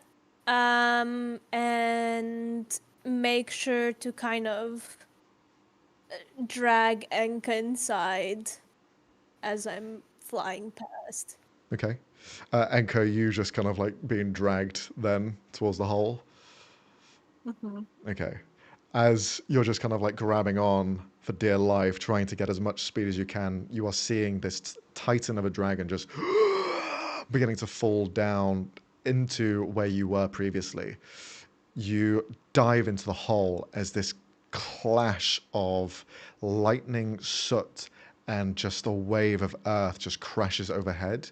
But it is just the pebbles and stones in the aftermath that follow behind you as you fly down. The rest of you follow suit as you descend down and down into this cave as the sounds of fight become lesser and lesser. For a brief moment, as you were looking back to see what had fallen, you had seen this huge gargantuan blue dragon made completely out of blue scales with lightning that bounced off of their body, crash down on top of where you were, followed by a smaller but brilliant shining platinum dragon, as not just two but three gods and Qur'Thaek immortals were fighting above you as you descend downwards and leave it altogether. If you hadn't known about the cave or known of a safe passage, you probably would have been more involved in that than not. So luckily you find your way down below into the catacombs and away from fight. Gathering your breath, you are in this open cave system down below in the belly of Qur'Thaek. It is dark, but most of you have some element of dark vision, if not divine weaponry or lights to shine into this cave. So you see the dark sort of columns and broken elements of rock just around the walls and buried in the floor. There is a space before you that you can walk. It is haphazard, but you can walk it. How secure does the ceiling look with all that shit going upstairs? You have fallen deep enough that the rumbles, the crashes, seem to be very minor, but they are still present. With how perspective you're being, like careful to the structure of this cave, you can feel tapping in the ground, like pattern tapping, just here and there. Seems to be coming like from the left. we hear it or we feel it, or You feel it more so than you hear it. No, that's worse. let's Go head there, I towards guess. that direction, yeah. Yeah, Ava's just like happily flying ahead. Okay. Continuing to. I don't have my wings out anymore, so. Okay. Ava is in her element. Continuing ahead in this darkness, you begin to find those elements of tapping, and you hone in on them, and they seem to be originating from elements of rock that seem slightly discolored. Stalagmites and stalactites, those that fall and rise in this cave system, you hear them tapping from that. Just this odd sort of sequence of taps against the stonework. As you look closer, one of the stalagmites begin to move around and break free as it begins to make small kind of crinkling noises, but just taps. And as all of you are here and alerted by it, you see all of the rest of these stalagmites and tights begin to move around as well. What in the silverfish looking at? What? seem aggro. They seem to Yeah. distance themselves, try and like Okay. scour away. Okay. They're scared. Do we know what these creatures are, or is this the first time anyone's like hearing of them, seeing them? From your knowledge and what you've researched, these are curio. These are another creature of this world that just exist here. These ones are called Simarax, and they are very docile, earthen sort of humanoids that just live here in the kind of Humanoids? earth. Yeah, Humanoids? as you see them like break Humanoids. out of these stalagmites, they almost have like this like carapace of stone that covers their forearms. But as they break away, they almost have like this softer interior. It's still rock for the most part, but it's almost like smoother stone that is being protected by the kind of jagged exterior that they have. Very much like an armadillo in that sense, where they have kind of like that outer shell and then a softer interior, but they are still almost rock-like and have features that are similar to humanoids, where they have the eyes and mouth, and they seem to breathe and move around with a similar kind of walking pace. Although these creatures probably more hunched since they do have like a heavier back to them. But they range in sizes. Some of them are about the same size as you. Some of them are much smaller. There aren't many that are the same size as you. Most of them are about up to your shin in height as they just skulk around and move to the That is very small. sides of the caves. They're That's buddy what we're shaped. finding it. Friend shaped. Well, They're hey, hold on, friend just hold shaped. on now. people. They're just Uh, wrong people. Looking at the compass, did our little run-in get us off a path, or is this like the direction we are now forced to go into? Is that still okay with the compass? You see the compass is just pointing in the similar direction that you needed to go originally. Perfect. Yeah. Which Hasn't is changed still anything. like if we follow this cave, it works out. Seems to be, yeah. Cool. Can I try to talk to them? We are on the path to God attend. Sure. How do you wish to talk to them? What do you say? Thon sees them and is immediately like, friend. I'll take 10. All of them in my bag right now. No, I'm I joking, think but that's called kidnapping. no, just making friends. No, Against their will. I think he just tries to communicate, tries to introduce himself like very politely but very excitedly. How do they respond to that? You see, as you speak and like reach out to them, they are slightly afraid, but there is a willingness to like listen. And more so, the clicks and sounds that come from your mouth, rather than the actual words, the free-flowing air, it's the clicks, it's the kind of like clanking of your teeth that they kind of like listen and their ears perk up to. It seems like they don't have a language of their own. Instead, they resemble to sounds that are based off of almost like Morse code, tapping and clicks. That seems to be the way that they've been communicating to each other, and that's what you felt in the ground earlier.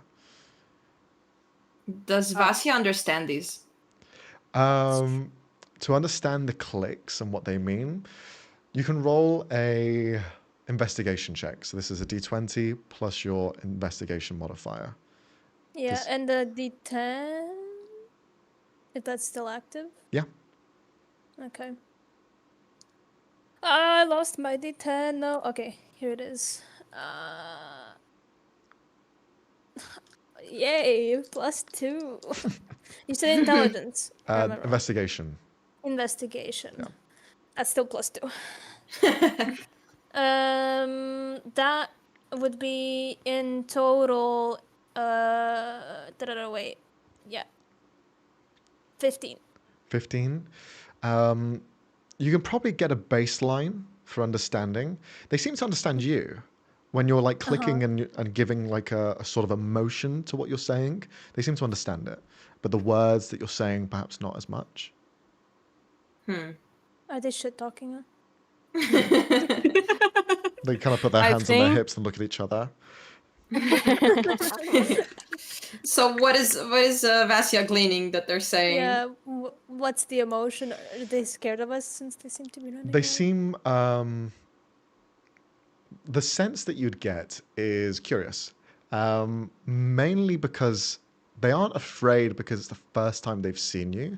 They've probably seen creatures like you before and have perhaps a curiosity more than anything else. In fact, you see a couple of them kind of turn to one in the group and they kind of look slightly exclaimed and they rush into a cave nearby. They kind of just disappear. I would like to mention that Vasia does not like these fucking things. They're just on the side, just like, especially with like a little bit of paranoia from before. What the fuck are these things? And just looks to Thorn and like, I mean, they're not aggressive. And Thon is like curious of you.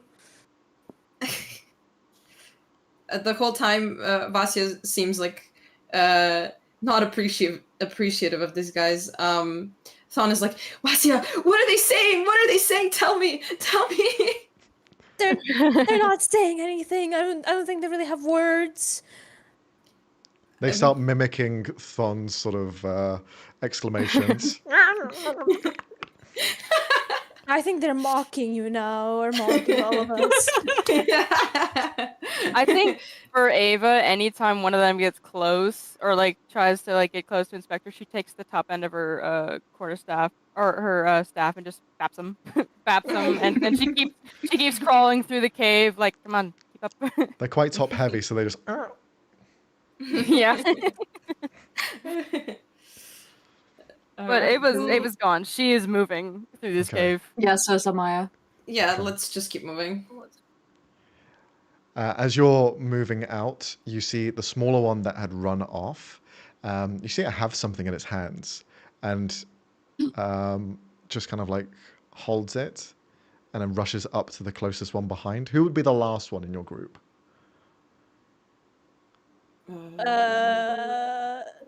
Good question. We can roll for it, I guess. I have the compass. I think I it was hope I'm in definitely in front. Yeah. Well, Ava, yeah. Ava and Amaya are in the front, so it's either... yeah. So that's like that's a D3. A D3. It's the D3. guys. It's the It was all D3. foreshadowing. Okay, I'll roll a D6 and we'll say 1, 2, Thorn, 3, 4, Why Enka. not roll a D4? Well, And then I rolled a for 4, one roll 6. again. Okay. So it's fun. It's Thon. So it's not Thon, it's Vasya. Because it was 1, 2, Wait. 3, 4, 5, Oh. 6. I thought it So- started with Vasia. No. So Vasya, you see the little one kind of rush up and just begin to hand something to you. Can I insight this creature? Sure. He's holding a scroll. Uh-huh. Okay. A very elegantly designed scroll.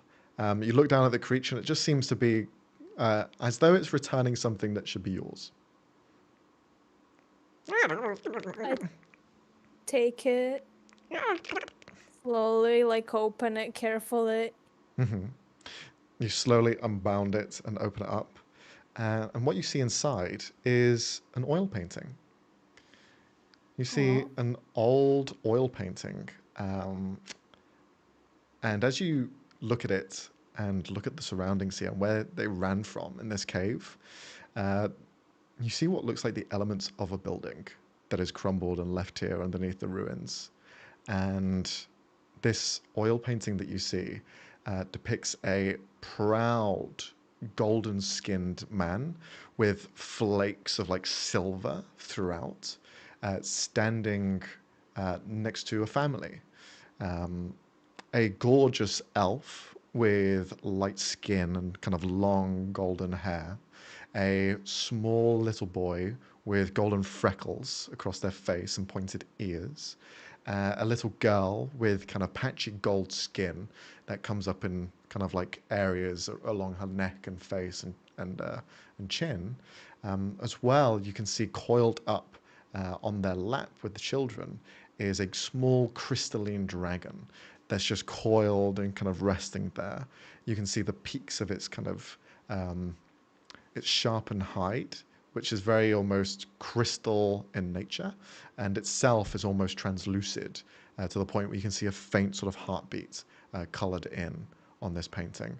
But for the most part, this looks old and decrepit, and it's been pulled out of a ruin here.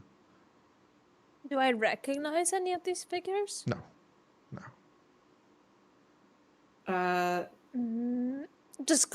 I'm assuming it sounds like clicking to everyone else, but Vas is going to thank them Mm-hmm. and just kind of like, okay, these are probably somebody's dead parents. And brings it over to, God damn it! The microphone. Is it still fine? Is it fine now? Mm-hmm. It's fine now. It's fine now. It's Okay. fine now. It's fine now. Okay. Just these are probably somebody's dead parents. Brings it over to Anka, because they probably have. They gave me this. It seems very old, but you understand paintings better than I do. I take a good look at it. Okay. Looking at it, you can see that the rudimentary idea of painting that you've been taught seems to be there. It's a very well done, high level sort of craft. As well, the painting itself seems to be fairly old. The treatment on it is good enough that you expect this to have been sat here for over a few thousand years at least. Okay. Does that make I- any sense to us? Like from what we know Yeah. when the gods came here? Nope. No, I'm, right? I'm raising my metaphorical hand. Go ahead, Alex. No, sorry. So I have like two questions. Yes. The first one is how bad or how good is its condition? Mm-hmm. And the second one is what are these creatures like reactions to us handling? Like, does this Sure. thing seem important to them? Can you roll a Arcana check? Yes, I can. Arcana, let me just see. Okay. Or instead, if you're not that well versed in intelligence or Arcana, you can roll your Charisma check, which is your spell casting ability. Up to you, whichever's better. Thank you, but I did get a dirty 20 with my Arcana, Okay. and I think that's okay. All right. Looking at the kind of drawing here and what's been used, it's been enchanted. It's been enchanted. Corellon teaches you the way of the magical weave that surrounds the world. Someone's used that weave, that kind of element of magic that sustains around this world, and has imbued it into this, has almost grabbed elements of that and has made the painting through it. It is almost similar to what Corellon would paint, if anything. And you see that kind of like depicted in this painting. That's why it's lasted quite a while. Magical enchantments have almost a non-expiry date when they've been imbued. However, this has seen some rust. It has seen some wear and tear, leading you to believe that this is old. This is very old. And this is something that, in your mind, wouldn't be something that you would have created or your people. This is something from somewhere long before. As well, when it is handed to you, the creatures almost have this moment of epiphany, as if they have finally unlocked something in their mind about what looks like to them a lost civilization, and giving back what was probably theirs to begin with. These creatures see you as the same people as depicted in the painting. Got it. Got it. I would And like yet- to ask if Thon can like peer over and look at the scroll, because Sure. obviously he's eternally curious about everything going on here. But I want to ask if he knows anything, any information about what he sees on the scroll. Sure, you will.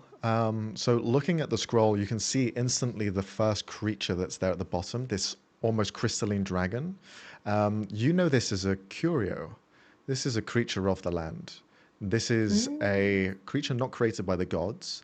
And this is a shimmer dragon, a dragon that's kind of seen here and there and has this ability to harness light as well as darkness. But it carries sunlight with it wherever it goes. And they are seen at different parts around the world. They aren't a common creature, but they exist. But they are most certainly a curio. And for a curio to be in the possession of someone that would treat it as a pet is quite interesting, since there's almost a juxtaposition between the two.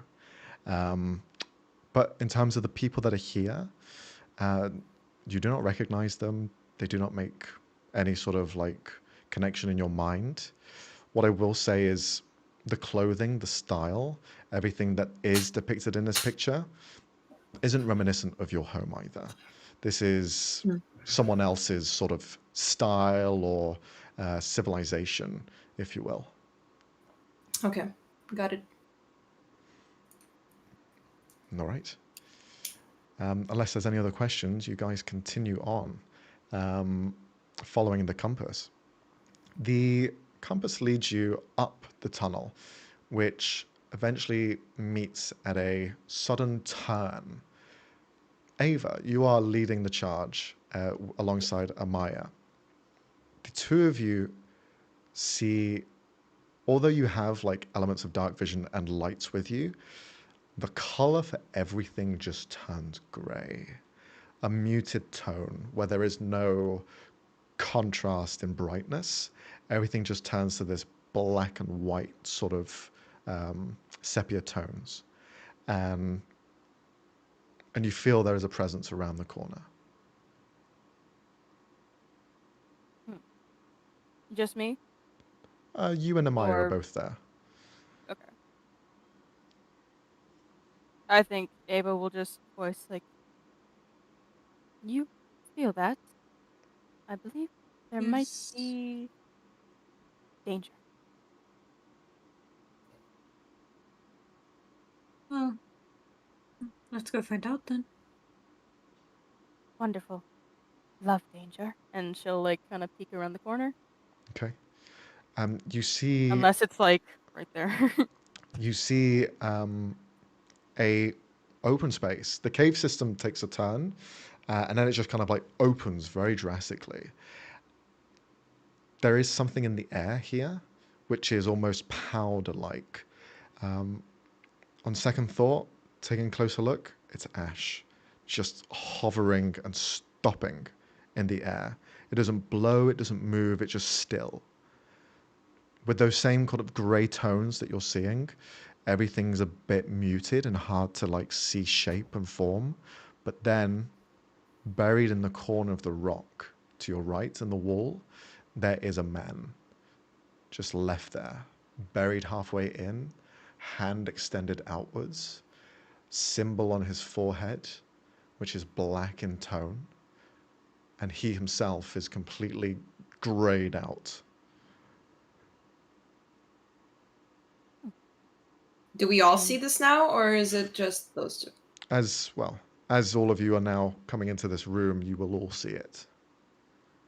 Yeah. Does he resemble anyone on the scroll? It does. It's the same man depicted in the scroll. The same golden Bingo, sheen. baby!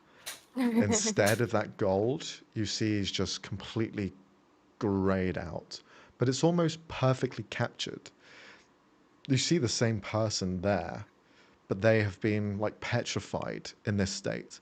Their skin isn't turned to stone. It is flaking, but the flaking is frozen in time and just hovering in that space as they are bound into this rock. The expression on their face is contempt and rage, but deep down inside their eyes there is a sadness which cannot be reclaimed. Damn.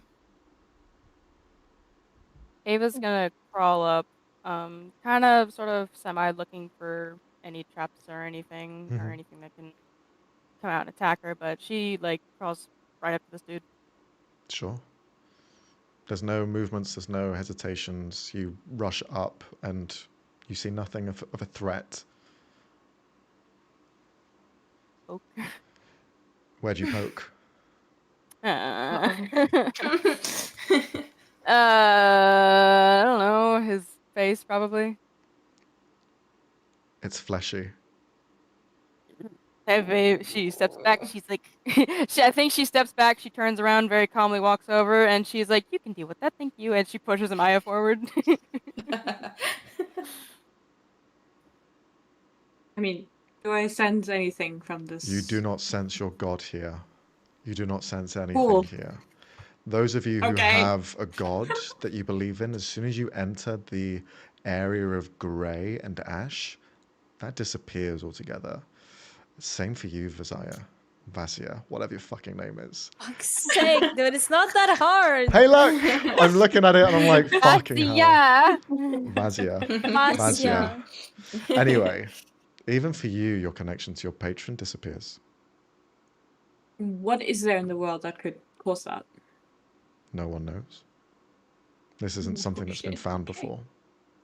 Okay, What the can we heck? talk So among the cool. party? Can Thon ask everybody, like, do we know what the symbol is? Can we, like, start a conversation on that? Sure. Yes, we The can. symbol Do on- we know? on Do we know forehead. what the Do symbol is? it. One thing Do we I will know? Like, One thing I'll say in general, which I didn't explain at the beginning, is gods have halos above their head. Some of them don't. Some of them have almost like these emblems in their forehead, which represents their divine lineage. Now, it is representative of the same symbol for everyone, really. Everyone has that same marking. This one's different.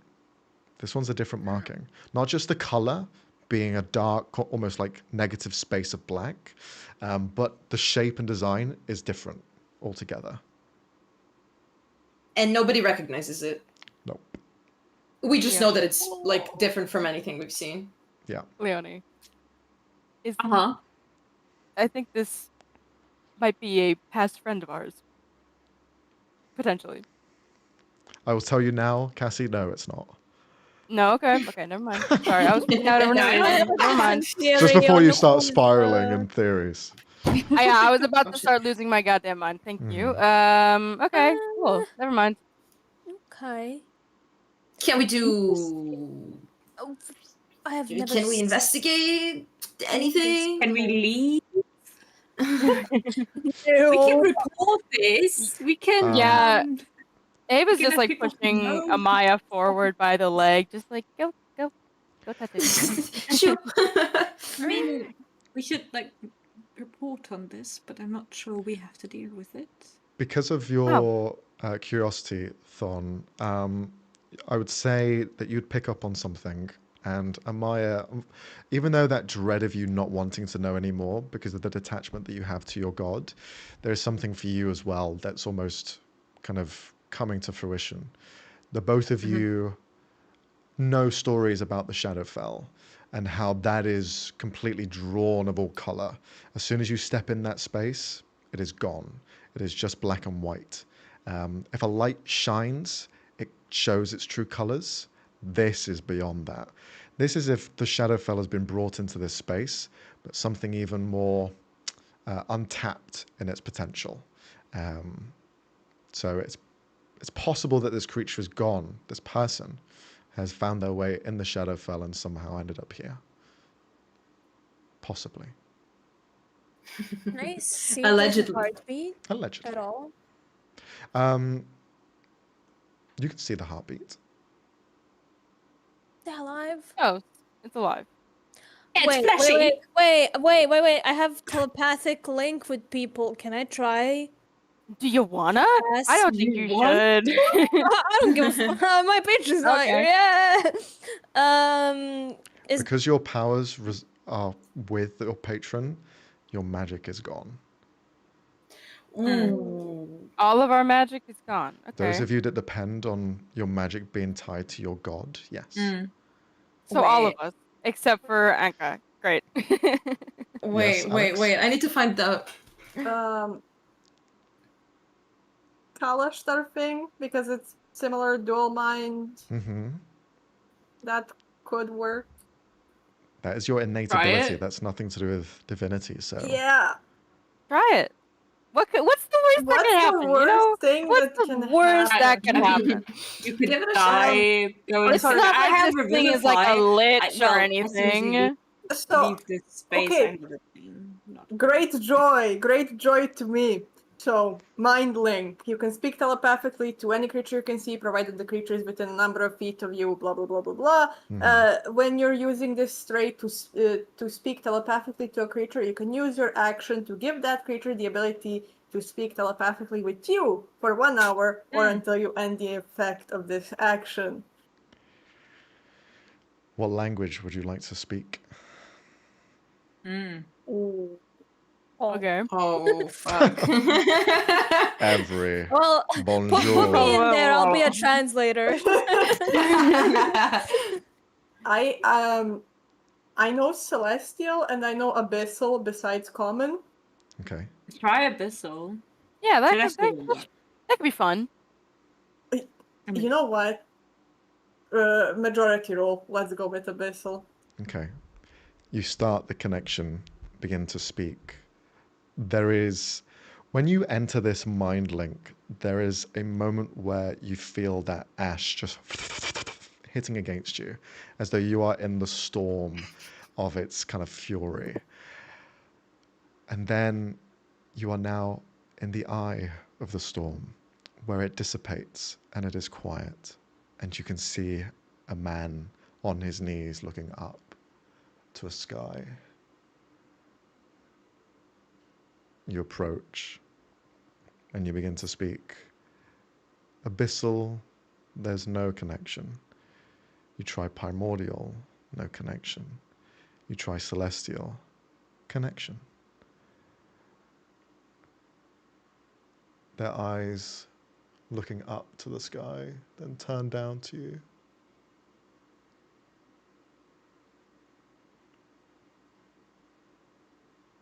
What are you?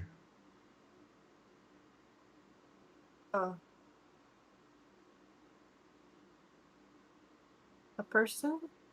Friend? Maybe?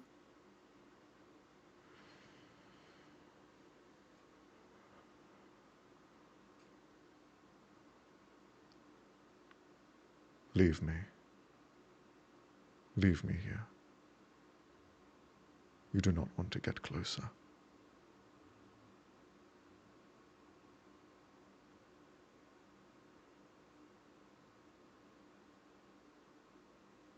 Are you stuck like this?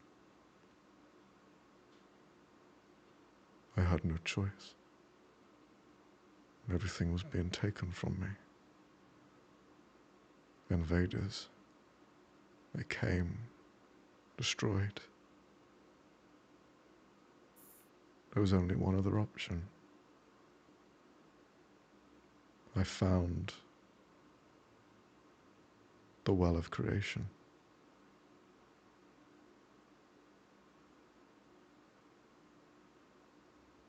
But perhaps I shouldn't have. I thought it would help me bring back my children, my wife. But them and everything is gone. I have nothing left.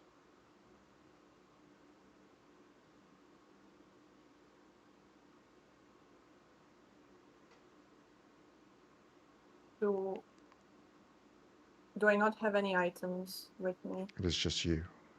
It's just me.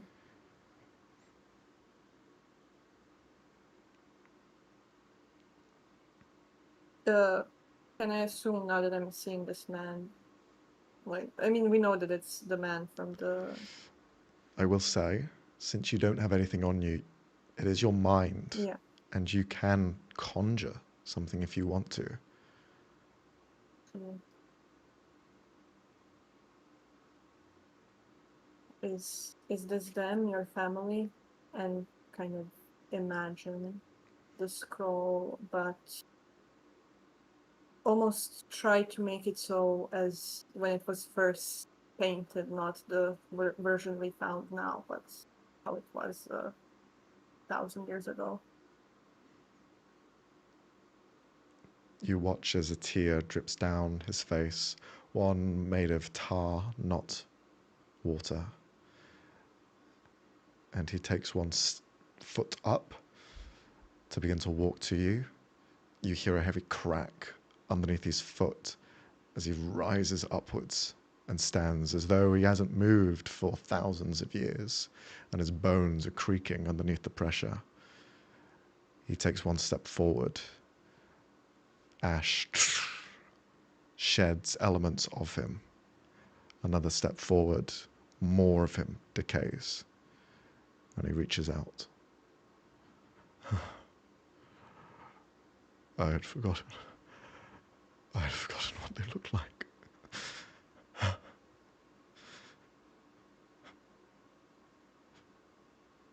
His fingers press over the faces of his children and his wife.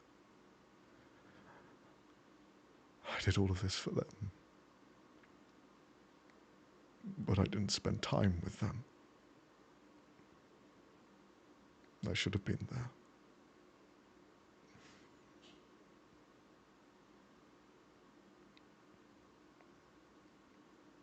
He grips the painting in his hands and he holds it to his chest.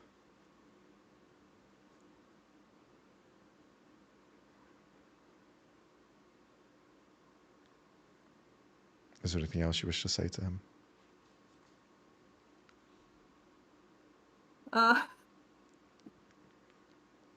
Okay. So, who are you? If I may ask. Holding up the scroll tightly to him. Elowin. My name is Elowin. Thank you for this.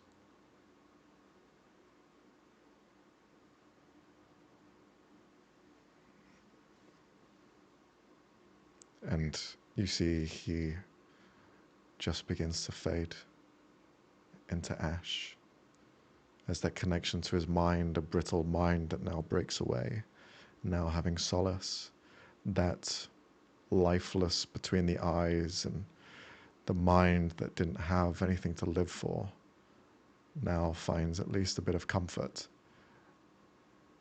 and chooses to die. And you are pulled back. The rest of you see the body begin to decay. It flakes away into remnants of ash, yet the ash remains. The ash, the effects here still stay indefinitely, but the body is no longer.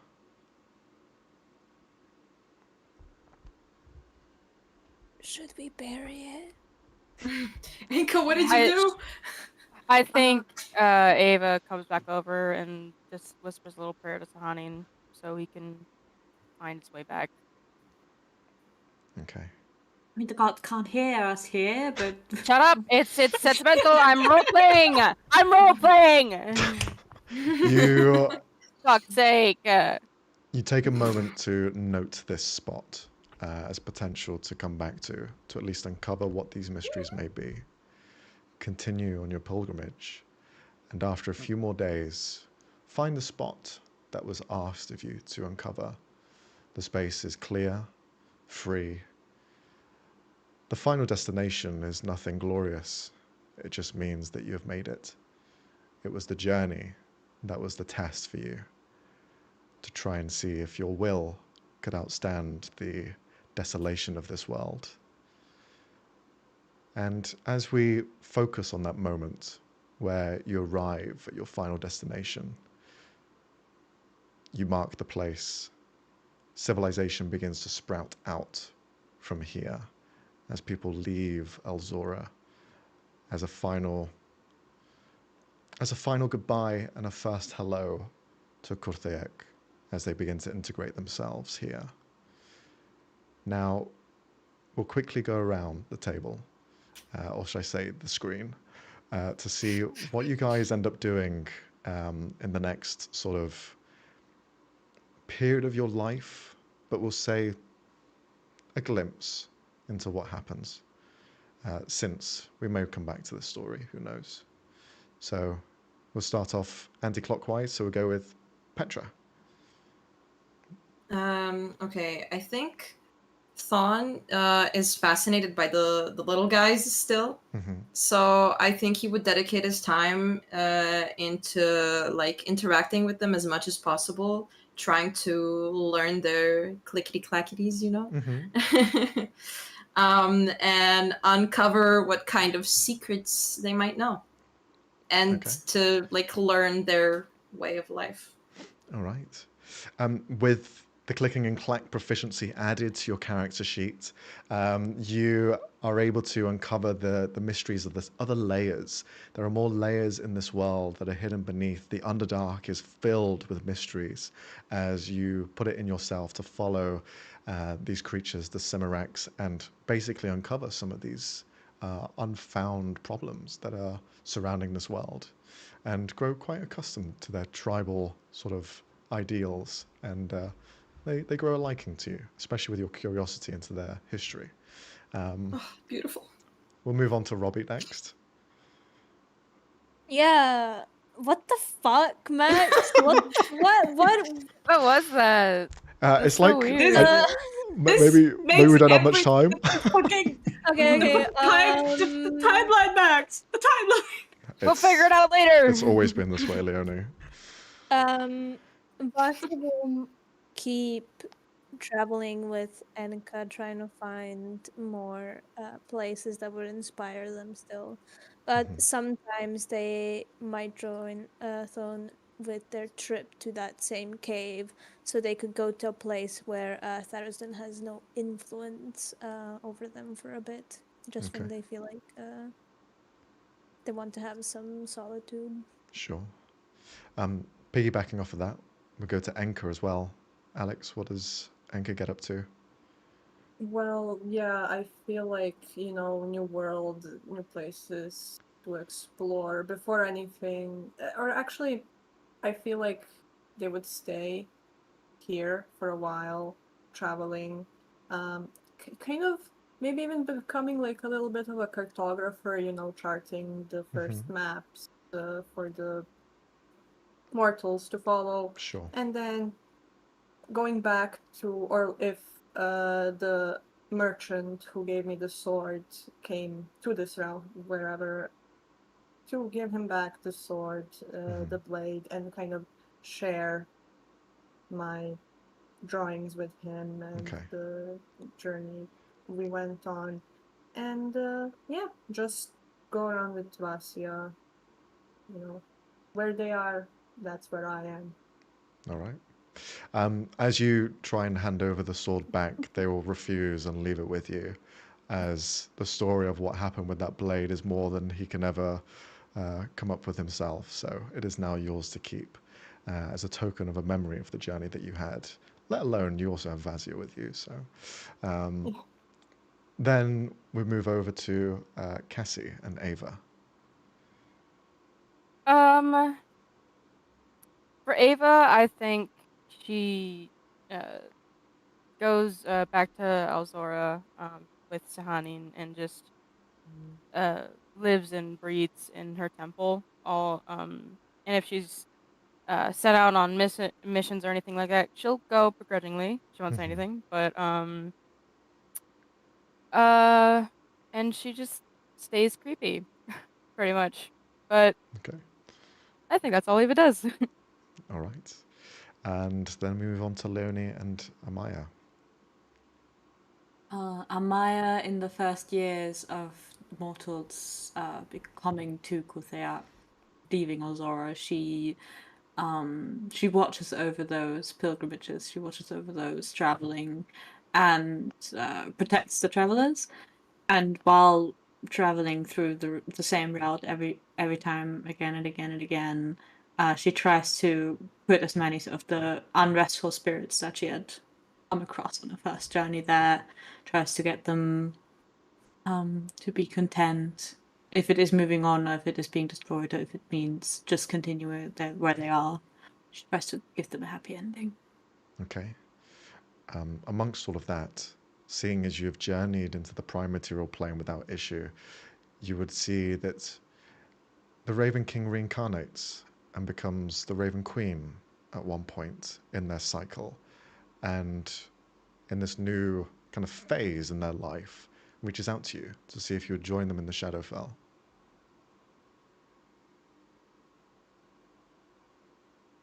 If it's a command that It is their a god gesture. gives her. Amaya doesn't think that Qur'Thaek should be left alone quite yet. She thinks there's still souls that need direct influence and need direct help. So she's going to stay in the material plane for a while, but in the long run, she will definitely follow up on that offer. With this, you would gain a slight companion that would join you in the form of a raven that would watch over you and help you guide these souls to the Shadowfell and wherever they need to go next. But that's where we pretty much end today's one shot. A bit of a rush to the ending, but we have gone over time, so I wanted to try and wrap it up as quick as possible. In 8 minutes. 8 minutes, yes, I know, fast, but better to try and get everything ticked. Speedrun strats. Yeah. But yes, there we are. Hope you guys enjoyed. It was a bit of a different Hell sort of yeah. experience here. Yeah. Oh yeah. A That's bit very of fun. introspection, a Yes. bit of exploration into this strange world. I could see heads just shaking constantly. You Yes, should be texting Leonie. What the, The last bit. The last bit. What? But, What? Where's the Even Arise going crazy. for? Have we Crazy, heard this crazy. name before? no. Okay. okay. Is the it someone fucking we met horse before and they lied to changed their us? name? No. Or did the horse just not know shit? Did the horse lie to us, or did he just not know? Sorry That's the to our new players. You don't know what we're talking about. It's fine. Yeah. it's Fine. campaign stuff. The You'll figure it out. horse. Don't It's worry fine. about it. We'll figure it out during the Yeah. campaigns. But Will thank we? you. Well, probably not. Thank you to everyone for No. joining. Okay. Thank you, Leonie. Thank you, Kassy. Thank you, Robbie. Thank you, Alex, who's played before. But thank you very much for joining. And as well, Petra, for the first time. Hopefully you Yeah. enjoyed. Hopefully it wasn't Thank you too for having me. confusing. It was a little confusing, but it was super fun. Of course. Okay. Yay. As long as you had fun, that's all that matters. Hell yeah, I did. But yes, that's been pretty much everything from us here. Stay tuned because we have more one-shots coming up in the month of September. We have one on Tuesday as well as some towards the later half. So subscribe and follow for that so you don't miss out when they come online. But that's it from us here. Hope you enjoyed and we'll see you next time. Bye-bye. See you Tuesday. Bye. Bye. Bye. Bye. Bye. Right.